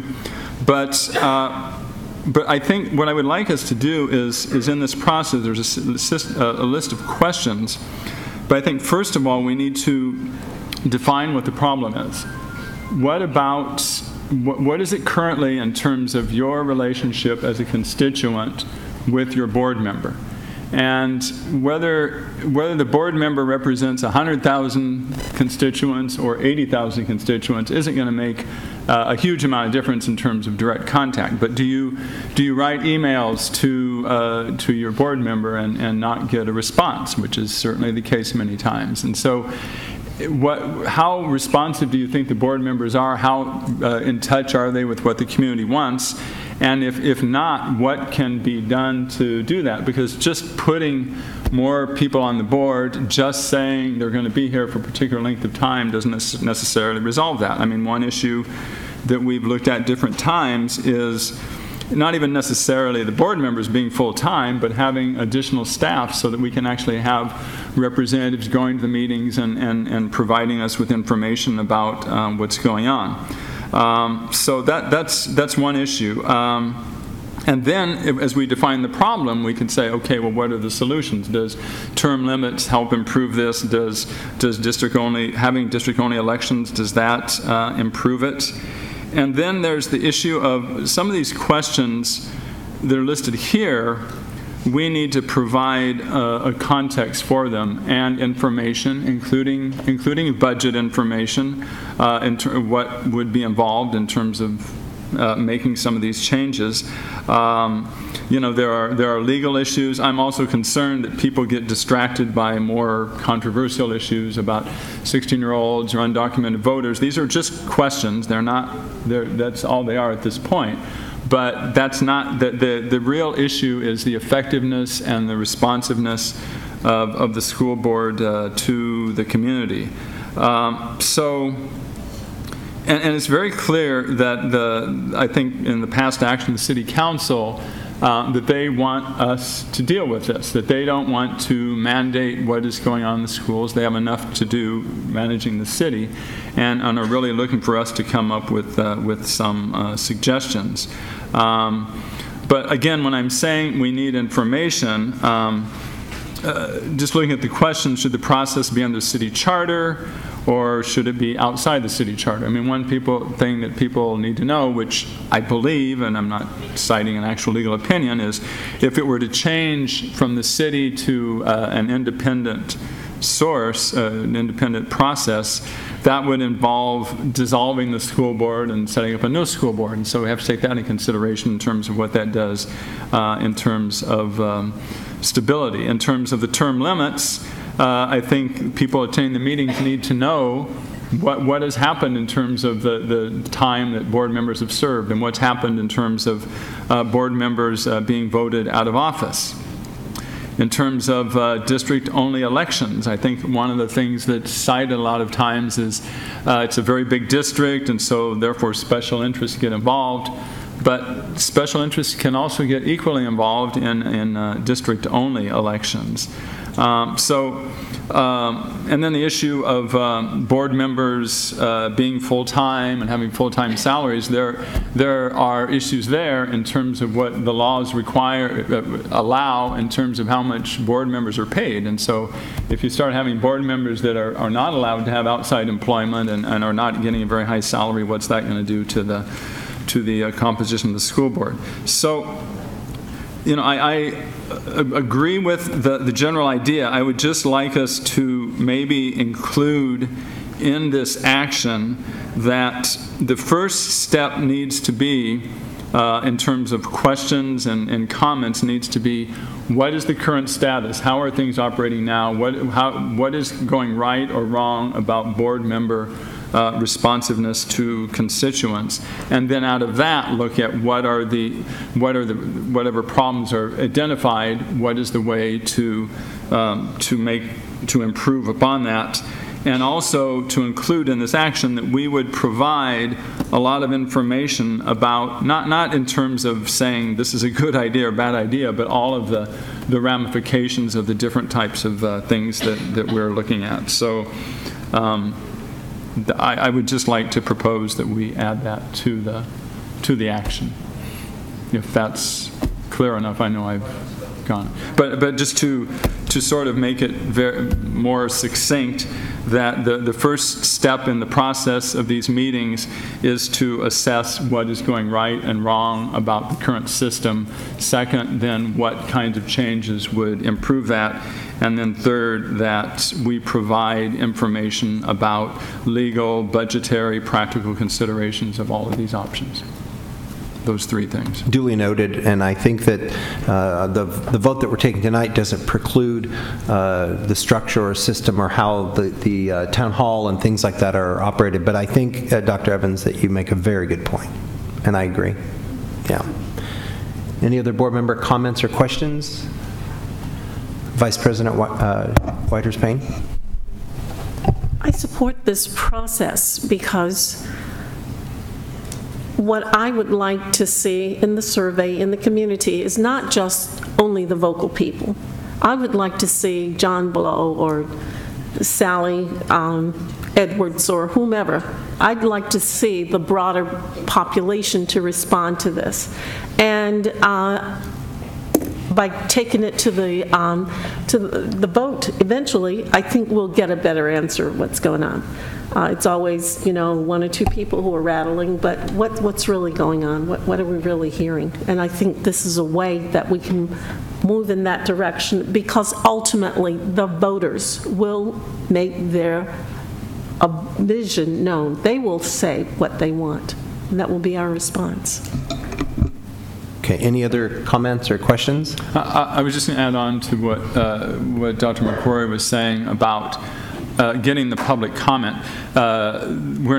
This process is not a vote. I mean, we're coming up with a proposal to present to a vote, and that's where the voters make the final decision. But I remember once when we were appointing a temporary board member, who happens to be sitting next to me, and in the process, one of the speakers said, "Well, let's just have people raise hands in the auditorium." I mean, we get as much input as we can in terms of town hall meetings, surveys, and so forth, but these are not scientific polls. They're information, ideas, and so forth that we take into consideration, and then we make a decision about the proposal. And then obviously the voters across the district make the decision about whether or not they agree with it. Yeah, and I just want to further, kind of clarify the point that Dr. Evans and Dr. McCrory are making. What this process leads to, if there's consensus between the task force and what the community that participates in the process is saying, and the school board, is that the school board would bring a recommendation to the city council to place an item on the ballot. We cannot, as a school board, put an item on the ballot to change school board elections. So ultimately, what we are voting on, taking action on as the school board, is to make a take a recommendation to the city council. Then the city council is going to have to decide whether they want to take that recommendation and put it on the ballot, and then the voters have to decide. And I agree with Dr. Evans that city council members have been very clear that they want the school board to engage the community in these big questions. It came up many times in our 2 meetings that people were saying, you know, this process has been in place, I think, since 1957 or something like that. So we need to be very thoughtful about any changes that we would make to a process that would, you know, go on well beyond any of us, you know, being involved in this, which is why we need time. It's why we need to, you know, engage the community in a serious way. I think the fact that there are already more than one proposal that are coming to the City Council Rules Committee tomorrow for a ballot initiative speaks to the point that we need to get out to the broad community and have this discussion. The City Council, I think, has no interest in having every week a new group come before it and say, we're the community, whether it's 10 people or 100 people or whatever people claim themselves to be, and say, we as the voice of the community are saying, put this measure on the ballot. Any one of us in this room could gather 20 people and go down to the city council and say, as the community, we're saying put this measure on the ballot. It's very clear that as we go through this process already, and I think it will become clear as we go through this process, there will be debate on every single one of these issues. Every single one of these issues, there will be people who have one opinion versus another opinion, and the question is, you know, are people, you know, going to come together, and is there, you know, some broad consensus? But anybody who claims to say, I represent the community, and therefore my opinion on this issue is in fact the opinion of the community, go out on the street and you'll find 3 people who disagree with you. So we need to go through this process, and I think that's what the City Council is asking us to do. Thank you, Trustee Barrera. I just want to make a couple quick remarks. First of all, of these questions, these are just questions that are going to be put forward for discussion. If, you know, members of the board may agree or disagree with some of these questions in particular.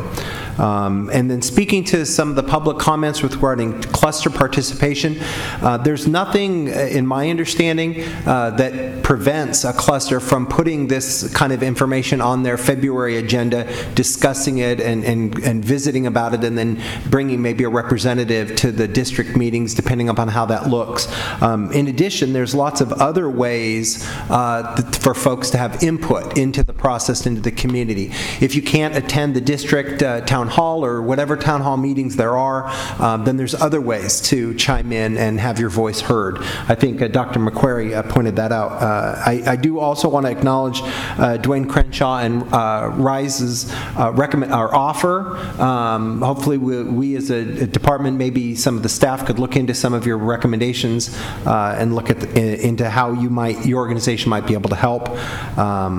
And I think that's pretty much it. Now, one of the other things are to make sure that we do have all stakeholders, and I didn't see that CCSA or that the charter school community had any representation, and so you know, maybe we'll have some other way to make sure that everybody that is involved in education and the board has a stake. Any other board member comments or questions? I have one question. One more? Is the timeline a hard line, or is it so the May is not set in stone. It depends on what develops over time. Could be. Yeah, I think if we July. wanted to get to a point that we could put something on the November 2018 ballot, I think we'd have to follow this timeline. But I think, Council Member Barbara Bree participated in one of the meetings, and, her point was, we'd rather you do this the right way than try to rush into something. Yeah. My point. Thanks. Okay, we have a motion, a second. Please vote on the proposal to engage the public on these questions. That passes unanimously. Okay, let's go ahead and bring up item F2. And that's the partnership with the University of San Diego Institute for Entrepreneurship in Education, IEE, to create a transformative vision for Lincoln High School. Superintendent Martin. Thank you, President Beiser. I'll have joining with me on the dais tonight Area Superintendent Bivens and Principal Jose Soto. And we have other members in the audience that are going to be possibly participating or at least here supporting the item. So with that, we have Area Superintendent Bruce Bivens to introduce the item.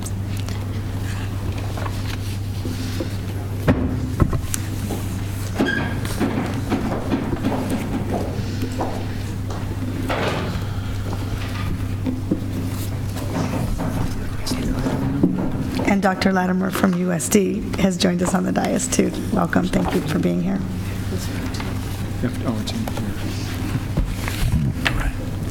Good evening, Superintendent Martin and President Beiser and trustee members. Thank you for this time here and opportunity to speak to you.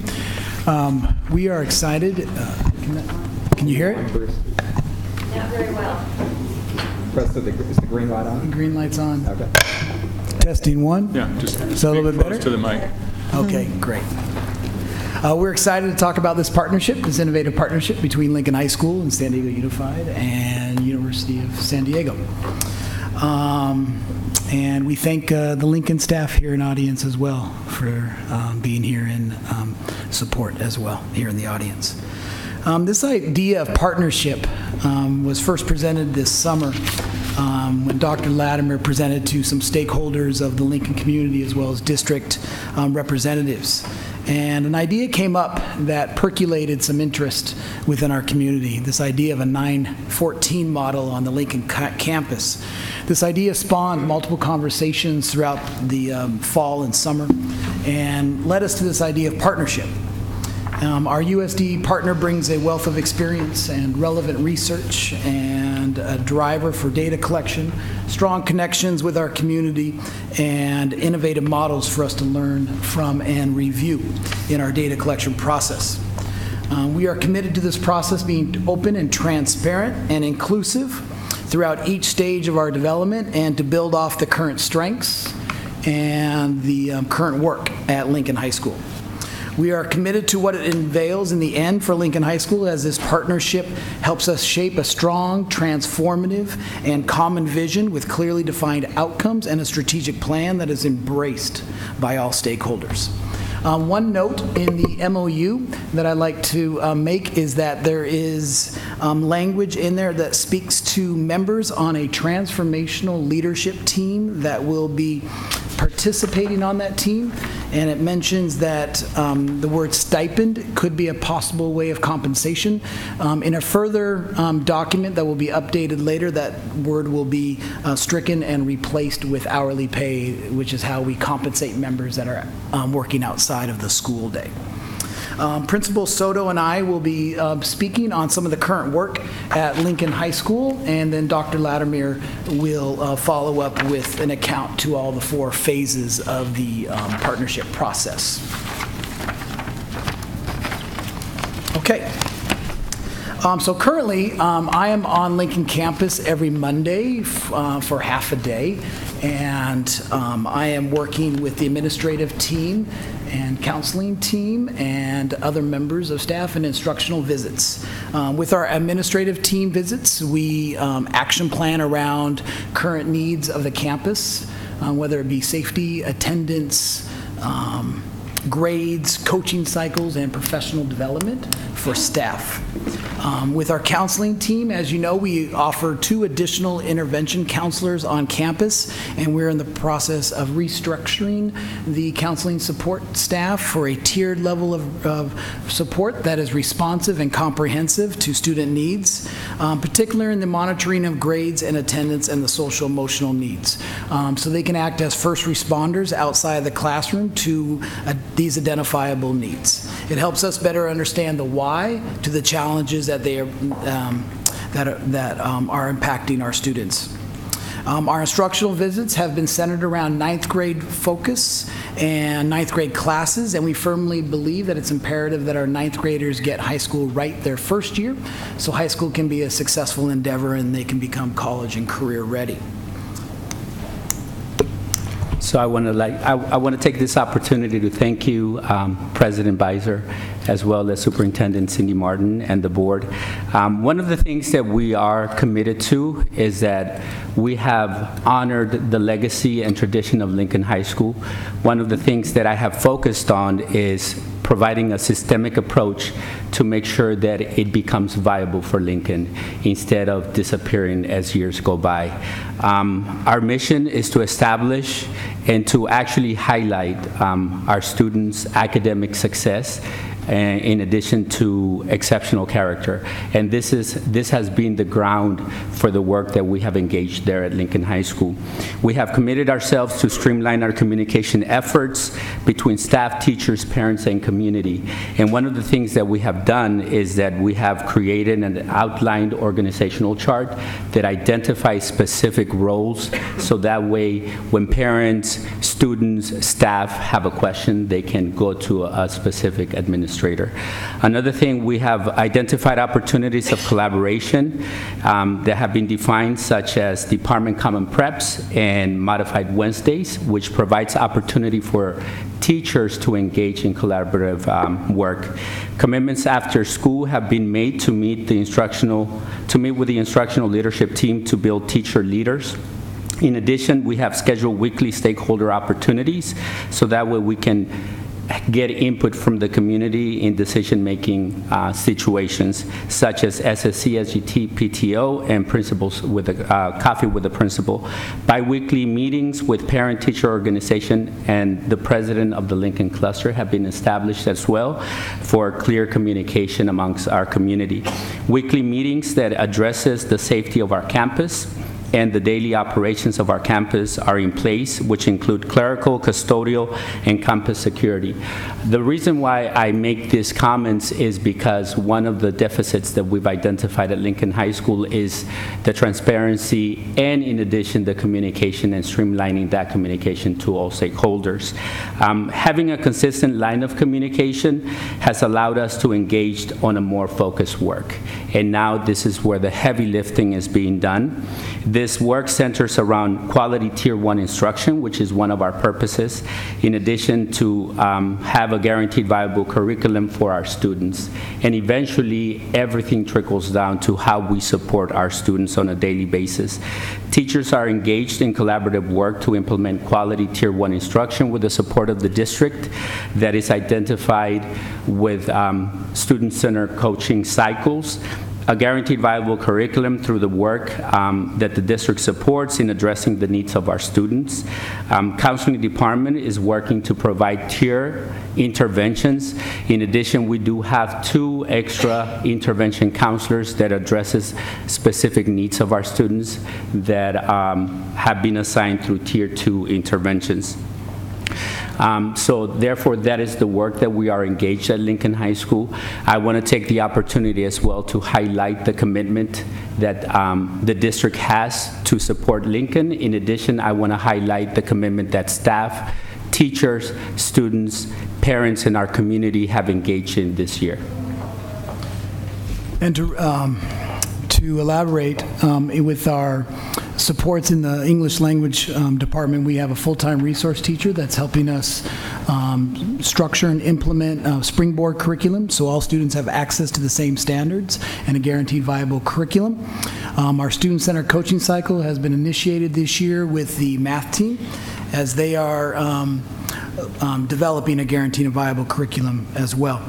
Our community college enrollment and passage rates looks promising at Lincoln High School this year.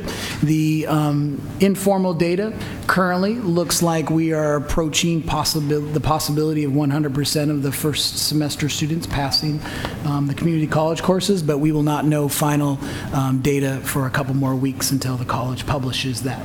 But they've been monitoring, and we've been monitoring closely the progress of our students. And we have 8 full sections for community college courses filled for second semester.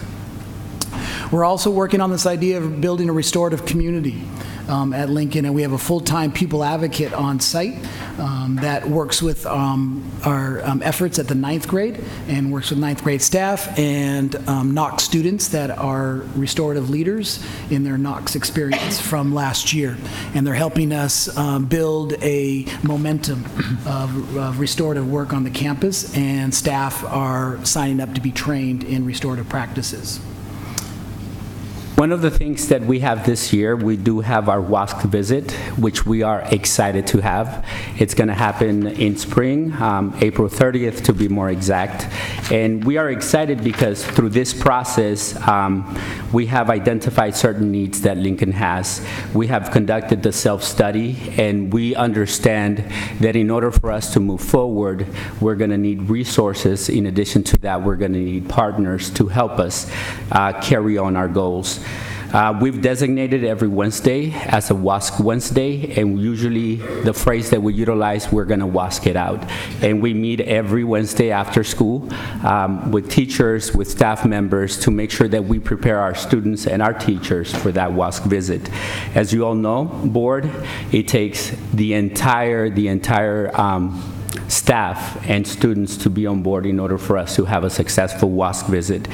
As I mentioned, going through the WASC process has allowed Lincoln to discover that the current needs and the current state that we have right now looks very differently from 10 years ago. One of the things that I want to point out is that honoring Lincoln's tradition and honoring Lincoln legacy has allowed us to be where we're at right now. And so by discovering those needs and the needs of today's students, then we also have the question, what about the tomorrow students? What's going to happen then? So definitely we want to be able to have a school transformation, because as we evolved every single year, then we can provide a viable curriculum in every single classroom, and we can provide a viable structure and process. So this presents the perfect opportunity for us to collaborate with partners that will assist us in establishing a shared transformative vision and strategic plan with clearly identified outcomes. One of the things that I've mentioned to the staff, my commitment to them is that I want to establish a system that will be viable regardless who takes the lead, regardless who's there. So one of our concerns has always been consistency, and I think this opportunity affords itself to make sure that we provide that structure, and we can put that structure in place for Lincoln to be successful not only today, but for the years to come.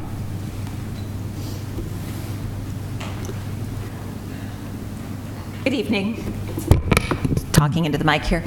So my name is Heather Latimer. I'm the Executive Director of the Institute for Entrepreneurship and Education at the University of San Diego. And what we are looking to partner with Lincoln and with the district to do is to support the vision development, the strategic plan development for Lincoln High School. In addition to the WASC review, the appointment of a new administrative team, and also the 10-year anniversary of the reopening of Lincoln, we were invited to have the conversation around supporting and facilitating that process.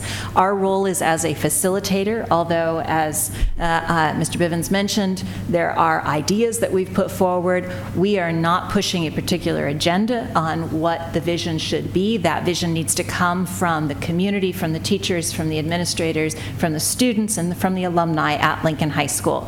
Our role really is as that facilitator, and we've outlined in the proposed MOU 4 different phases that we would go through to support that process.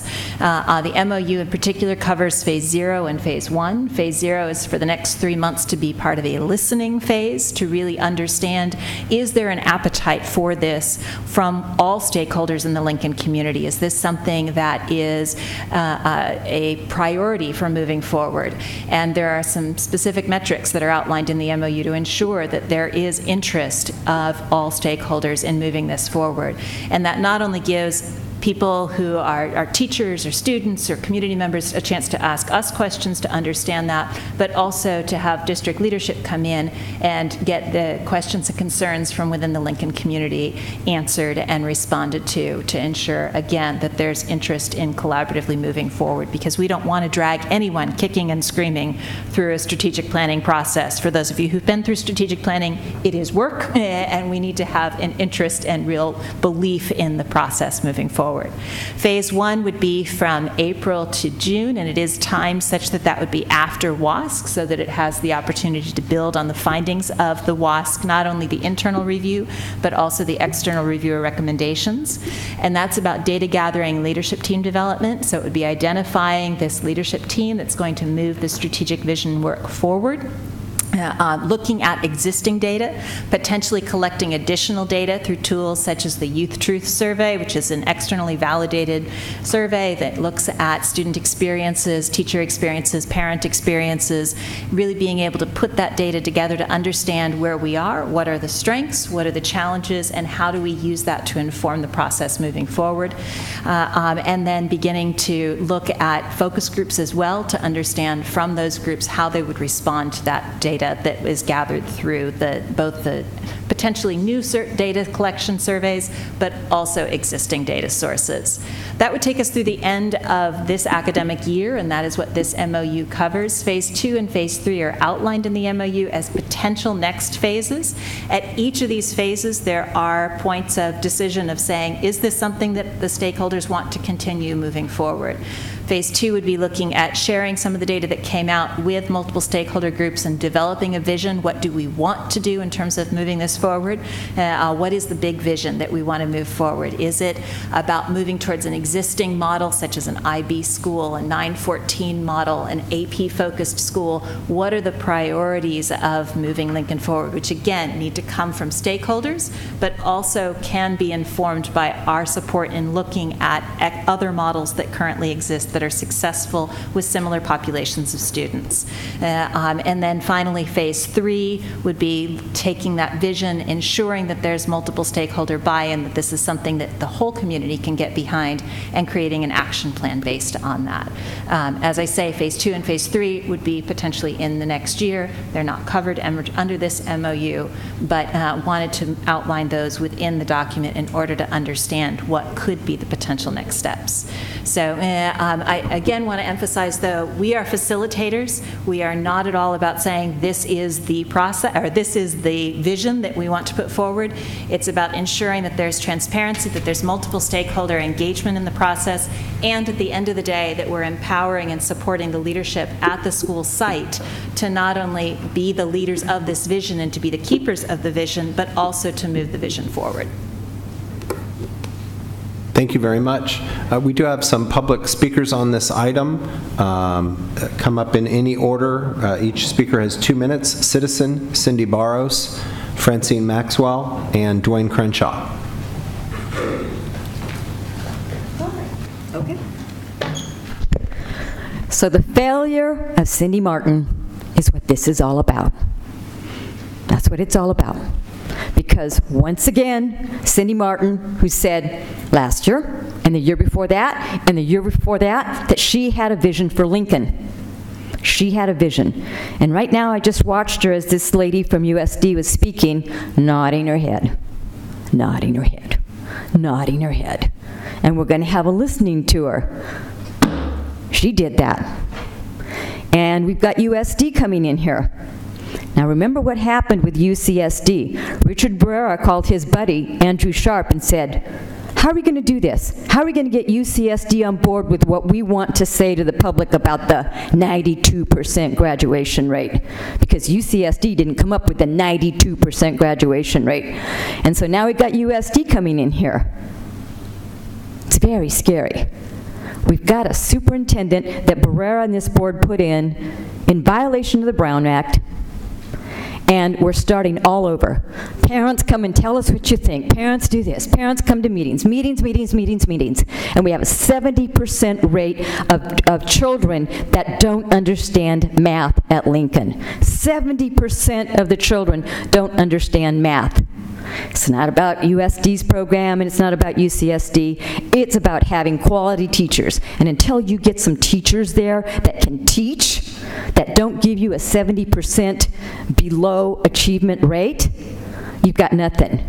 And Cindy, you failed them. Year after year after year after year, you failed the children at Lincoln. And you will continue to fail the children at Lincoln because you're not about the kids anymore.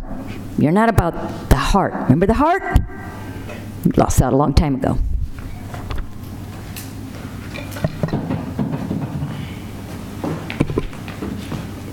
Good evening. My name is Cindy Burrows. I'm the president of Lincoln Heights PTO, and I stand here to once again oppose the implementation of another program to transform Lincoln.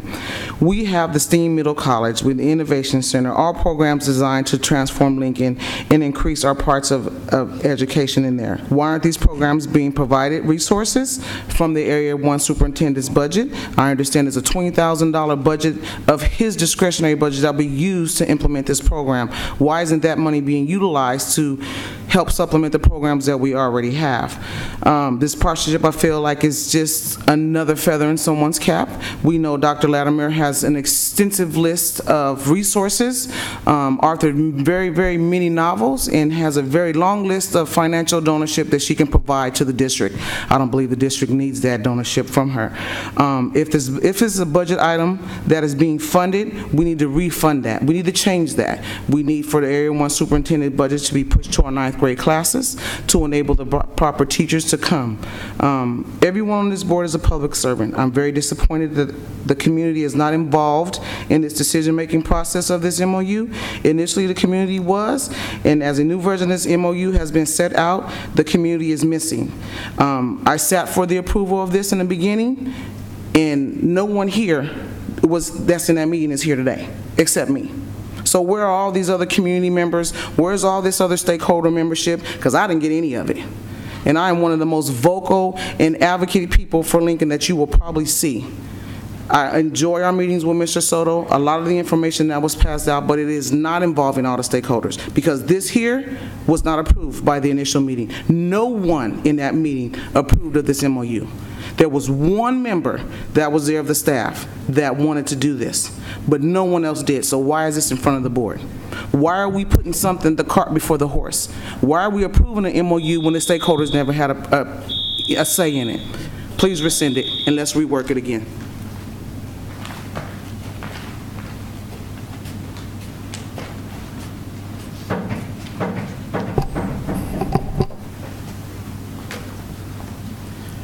Good evening again. I want to, board members.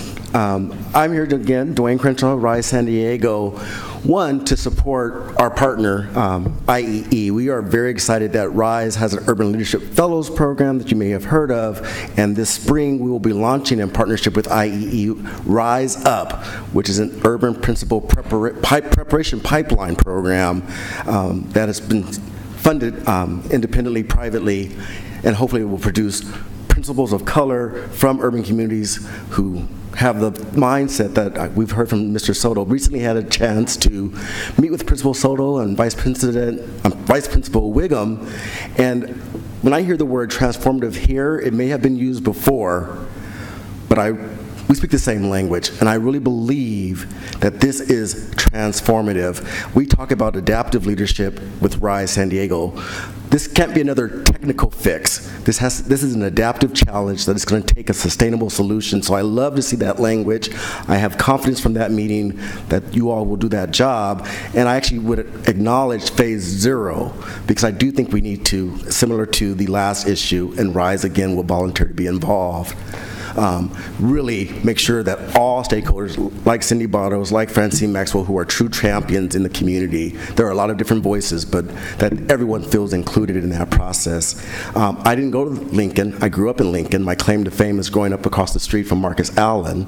But myself, like most African-American youth in Emerald Hills, Lincoln Park, took the bus to Patrick Henry. Coincidentally, Dr. Peterson was my principal at Patrick Henry. But folks in Southeastern San Diego love the Hive. Whether they went there or not, it is an institution. We want it to succeed. I hope you'll engage us and help me with that process.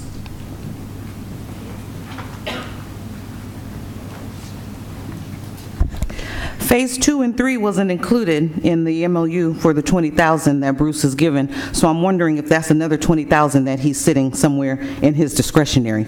Once again, the lack of transparency of knowing what the area soup has for his discretionary.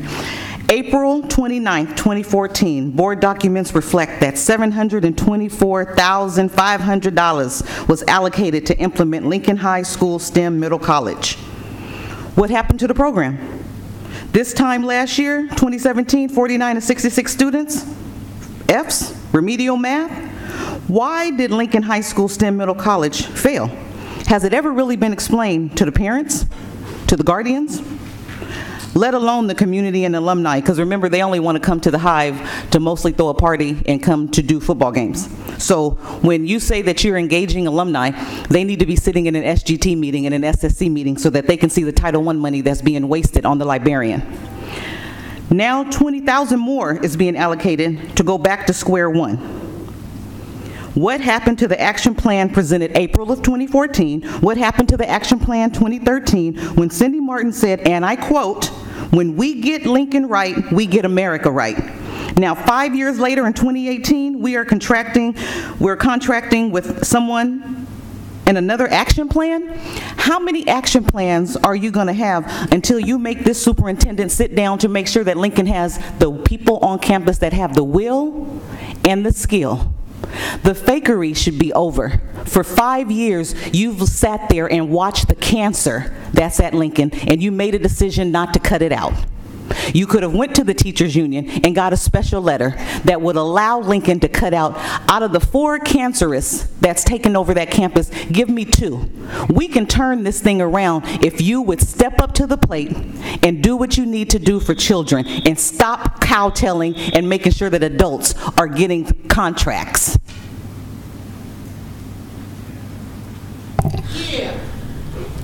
Okay, that concludes public comment.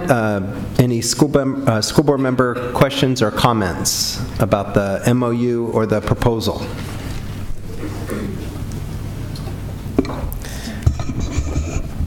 Vice President Whitehurst-Payne. It's kind of interesting that you will be doing this in the context of the actual WASC, so that's going to be interesting. I don't know if you've had any conversation with the people who will be doing that. Like, you've submitted any documents related to that?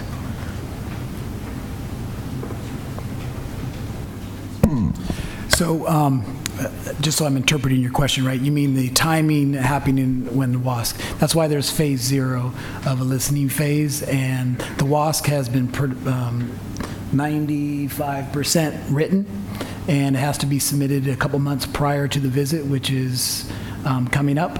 So we're in the final editing phase of it, so now it's just preparatory for the WASC. We see the WASC providing us a good current state, and that this process of embracing stakeholder input for what the needs are for the current and future needs of Lincoln students, families, and community will then come out throughout this process.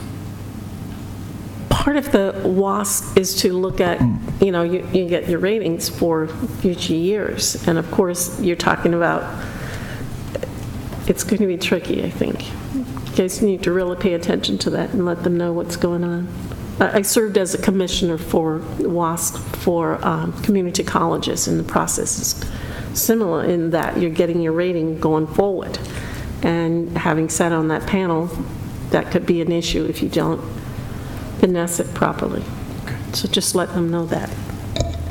Otherwise, I hear the community saying that we keep going at it, we keep trying. I have some confidence. You stepped into a very difficult situation, and I support you. I support you being there. I support the work that you're doing. I know it's very difficult because you're having to work with the superintendent and with the chief of staff, and that's a lot of pressure for any principal. But I am pleased that you're making progress, that you're hanging in there, and you believe in the schools, in the community. And for me personally, if you don't believe that we can be number one, then it's not the right place. But I believe that you believe we can be number one, and that you're willing to put the energy in to do it and to figure out what we need to do to make Lincoln number one, because it can be number one. And for anybody who works there or whatever, if you don't believe it, then that's not the right place for you to be, because we absolutely have to work towards achieving that goal.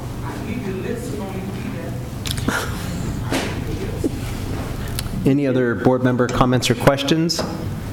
Dr. Evans? Yeah, thank you for presenting this information. I mean, I know when you're stepping back and saying, okay, let's look at this carefully before we start moving forward. I mean, I think we were doing that when I first got on the board, and we were looking at Vision 2020 instead of just implementing something right away, like, okay, let's really take a careful look at it.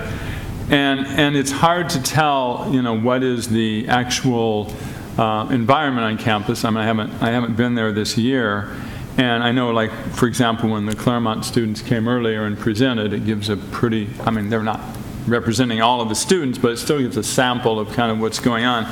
So I kind of have a question in terms of, is there something, and I guess it's more for Principal Soto maybe, or it could be for Bruce also, as far as, can you tell me something that is different at the campus this year compared to last year? I mean, just, is there any sort of noticeable, measurable change or thing going on that's already happening? So I would like to invite you to come and visit us anytime. I will. One of the things that you're going to notice is that as you walk around campus, you're going to feel a sense of tranquility that has never been before at Lincoln. You're going to walk around the halls and you're going to see empty halls, which identifies every student making it to their classes. We've implemented the tardy policy, which is impacting two different aspects of attendance. It's impacting our unverified absence by decreasing it, but it's increasing our tardies because now the students are making it to class, when before we were not being accountable for them. So that's a crucial part. In addition to that, you're going to be able to sense a different mindset from the majority of our teachers, because they feel that the support is there to make sure that there's development and growth within our adults as well. So those are just two things that I can identify right now, but the more you walk around Lincoln campus, there's different structures set in place so that way we can address those needs. One of the conversations that I had earlier last week with the area superintendent, as I was reflecting back on how much I've learned and acquired through these beginning months as a lead principal there at Lincoln, is that I mentioned that now when I look at Lincoln, I look with a different lens, meaning that now every single time that I see something broken, I have to put a structure. And I say a structure because oftentimes leaders put Band-Aids, and a Band-Aid will not hold. So one of the things that we're doing as an admin team is that we're having conversations and saying, okay, this is an issue. What structure can we put in place so we can become more effective and efficient?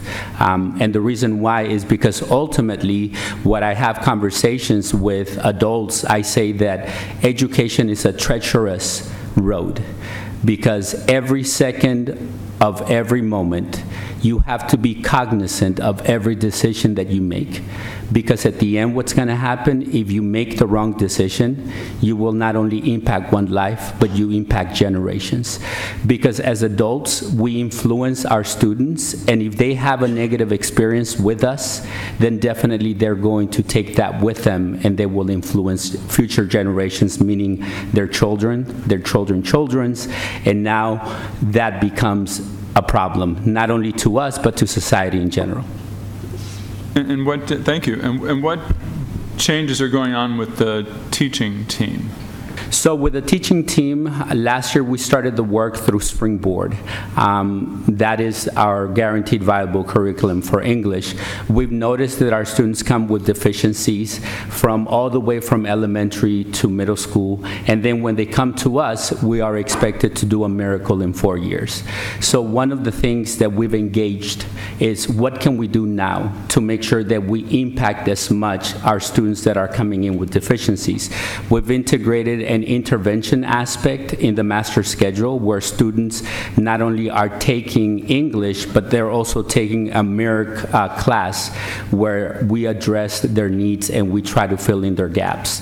Another thing that we're doing this year is that we actually engage the math department because we also notice deficiencies in mathematics. So with the math, with the master schedule and the 4x4, it provides us the opportunity to accelerate or to kind of slow down. So right now we have mathematics, integrated math 1 and integrated math 2 with an intervention class attached to it, which will address as well the intervention side of our students. Later on, my plan is to actually extend myself to the feeder schools and create a vertical alignment between my math and my English teachers, because at the end, I want to exclude myself as an administrator and I want them to have a conversation amongst teachers and develop a plan how we can address the needs back in middle school rather than try to be reactive in the high school. Because with planning and strategic planning, then we can definitely start noticing some kind of results.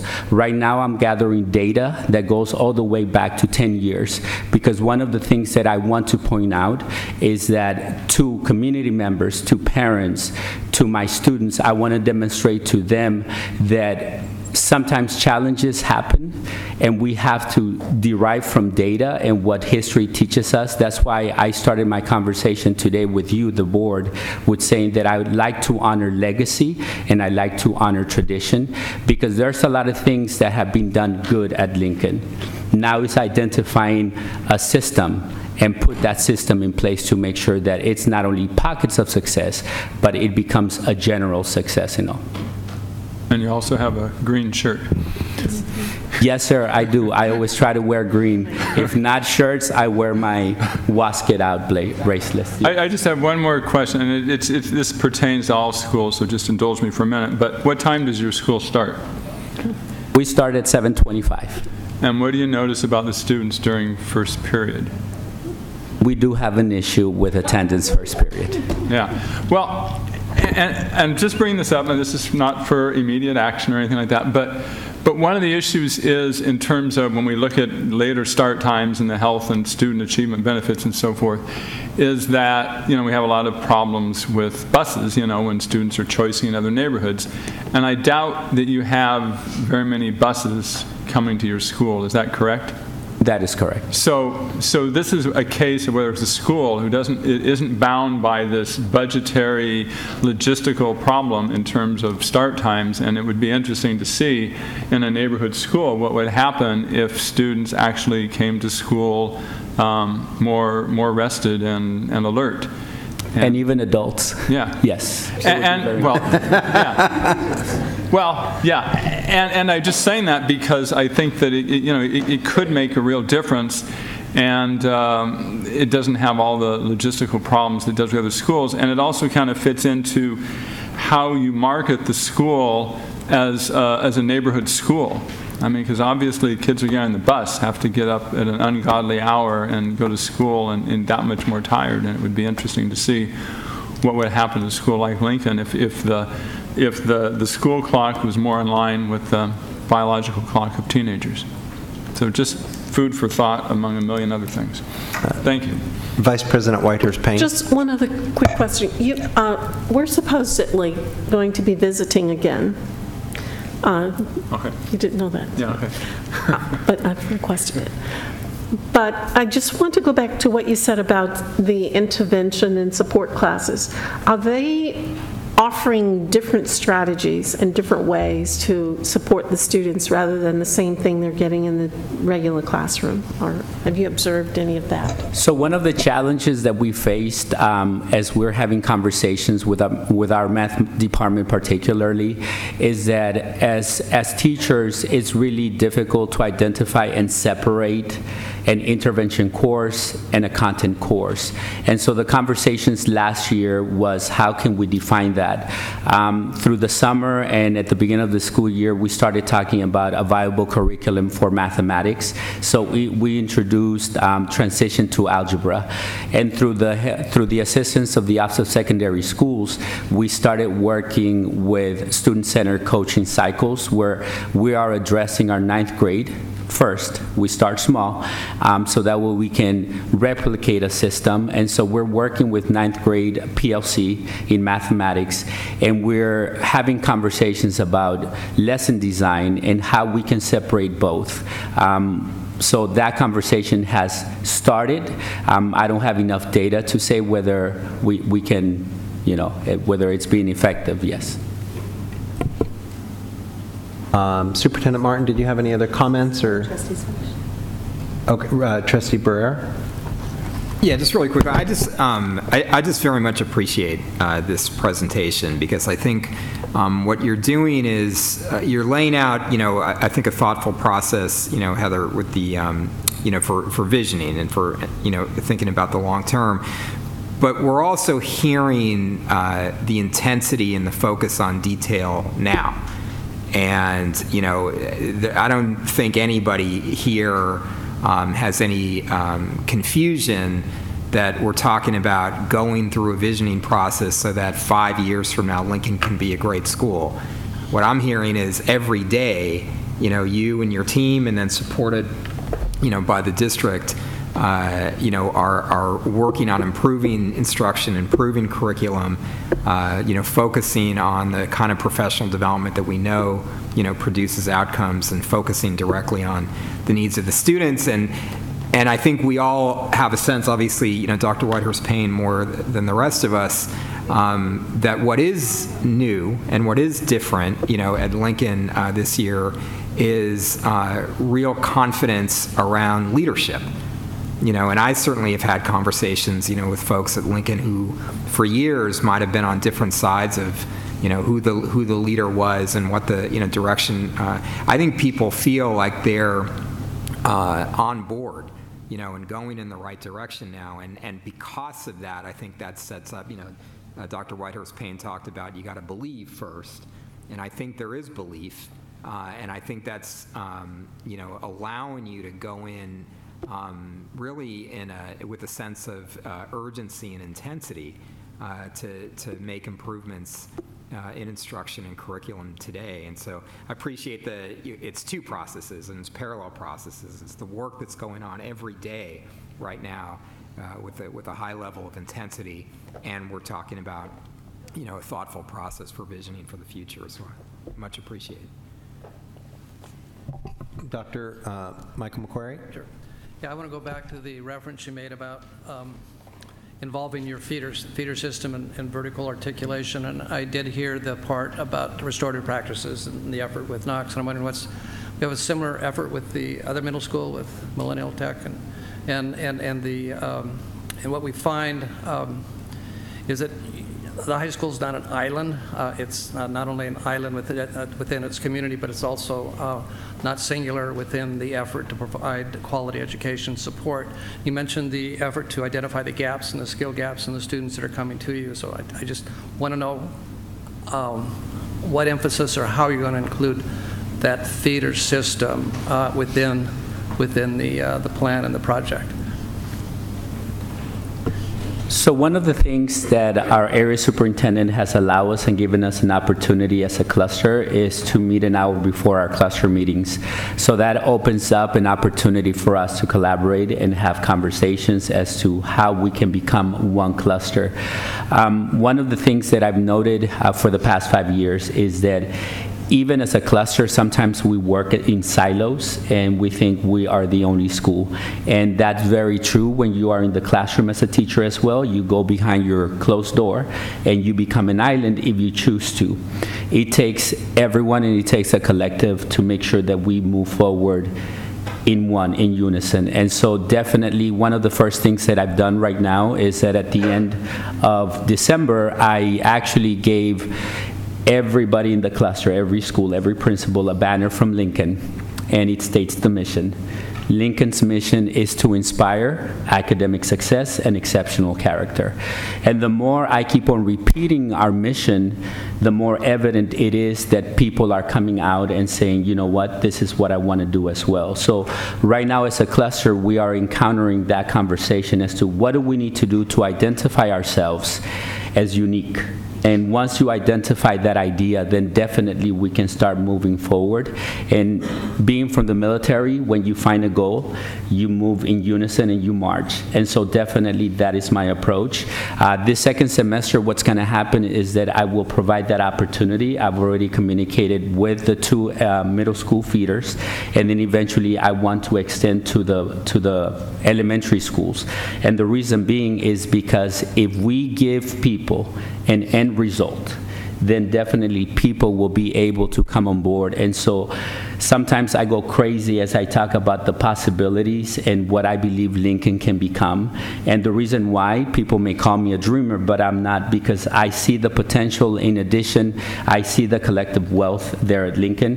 And as a cluster, now that I'm extending myself outwards, and with that opportunity of an hour before the cluster meetings, I can definitely see the potential in the elementaries and the middle schools as well. So the next plan, I know sometimes we want to see results right away, but change and transformation doesn't happen from one day to the other.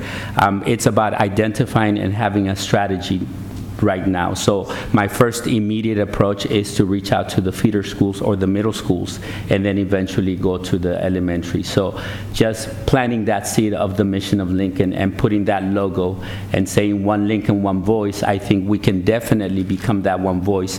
And I don't mean my voice, because ultimately everybody here, this is not about me. It's about creating a systemic approach and creating that system and putting it in place, so that way, whether I'm here or not, you know, people can still be successful. Eventually, students can still be successful. And at the end, that's my ultimate goal.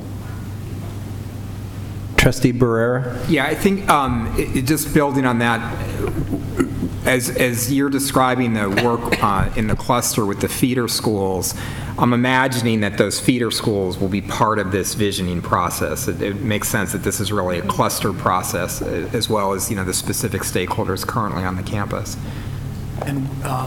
And we've initiated that process this year with our meetings, as Principal Soto had mentioned, in our cluster meetings, and we're just tightening up on understanding what are the specific programs that each school offers and what are the pathways to success that will support and align to Lincoln. And we see that elementary being the foundational skills being developed, and the middle school being the prerequisite skills into those pathways, and having that alignment. And we are narrowing our focus in what our brand will be as a Lincoln cluster of 14 schools, and our initiative and imperative is to bring our families back to the Lincoln cluster schools as we look at the zone of the Lincoln cluster, and there are 14 charter schools in that area, and we are positioning ourselves to be a strong competitor as we are in that development phase right now of a cohesive K-12 system of Lincoln cluster schools, all supporting the initiative of graduates at the Hive. Any other board member comments or questions? Okay, Superintendent Cindy Martin. Thank you, President Barrera. I just wanted to show my appreciation to, I know we have Lincoln staff members here, so thank you, Lincoln, for being here. It's nice to have you out here and to see that, Mr. Soto, your vision around one Lincoln, one voice, I know extends beyond just Lincoln High School. It is the whole community, and the community surrounding the high school, but also all the feeder schools. And You almost started singing a John Lennon song. You may say I'm a dreamer, but you're not the only one. That you really are working together collaboratively, and Dr. Latimer, your ability to facilitate the dreams that this community holds for itself, and for Mr. Bivens to be able to lead that and have the community and the teachers all be truly one Lincoln, one voice, is really the only way that we're going to deliver, in the most important ways, the hope and the promise of what this community deserves. So I appreciate the collaboration that I'm seeing here tonight, and it isn't about 5 years from now, it's siempre mejor, every day better, every single day we're improving, and every single day we're making things better, one step at a time, and you're bringing a community together in a really powerful way, so I appreciate that. President Beiser, I move that we approve the plan for the partnership. We have a motion. Is there a second? And a second. Thank you. We have a motion on the floor. I did want to just chime in real quick, not to repeat a lot of comments that have already been made, but I think the years that I've been on the school board, we've really tried to do different kinds of strategies to try to help improve student outcomes in a variety of different schools, not just Lincoln. And I think that it's really important that how I see tonight in this direction with the USD is the continuous cycle of improvement.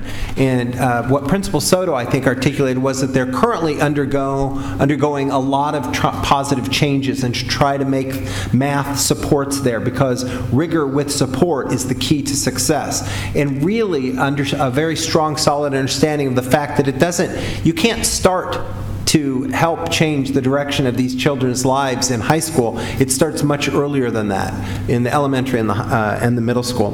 And that the STEM middle college is one iteration of this. And going forward tonight, if the board approves this direction, doesn't mitigate those things, but those are mutually exclusive. And so then those college courses continue, the STEM continues, and I'm thrilled that you are the principal at Lincoln High School. Thrilled. Seeing no other board member comments or questions, please vote.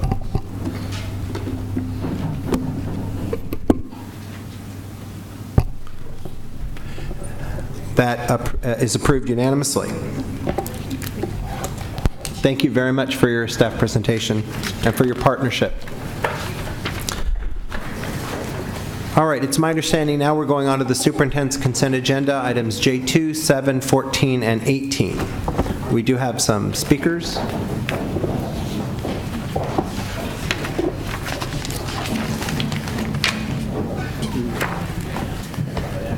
Okay, do I have a motion for item J2, independent contractors agreement? Do I have a second? Second. All right, let's hear from Francine Maxwell. You have 2 minutes.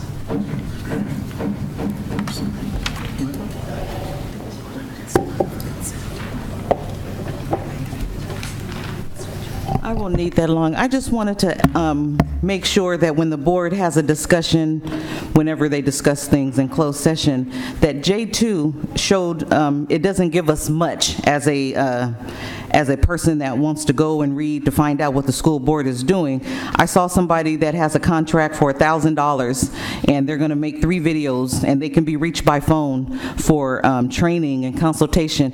If this district says that we're going to watch every dime, then that's what we need to do, is watch every dime. $1,000 to somebody that's making 7 figures, it's a lot to other people. There's some children that could use some things in the classrooms, and teachers wouldn't have to use so much of their own budget if we would try to hone in on all these different little contracts. I know $1,000 doesn't seem much, but in a budget time, in a budget crunch, every dime counts.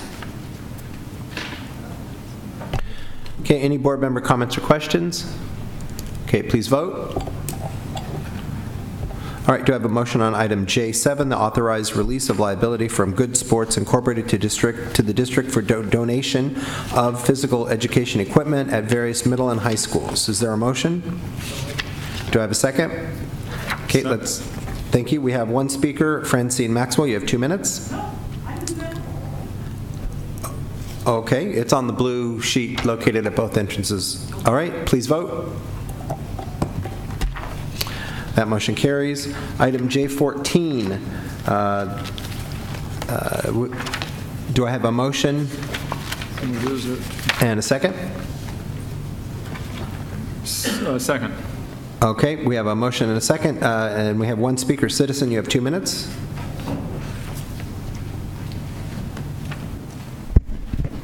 This practice of having on-loan agreements for staff is not a good practice.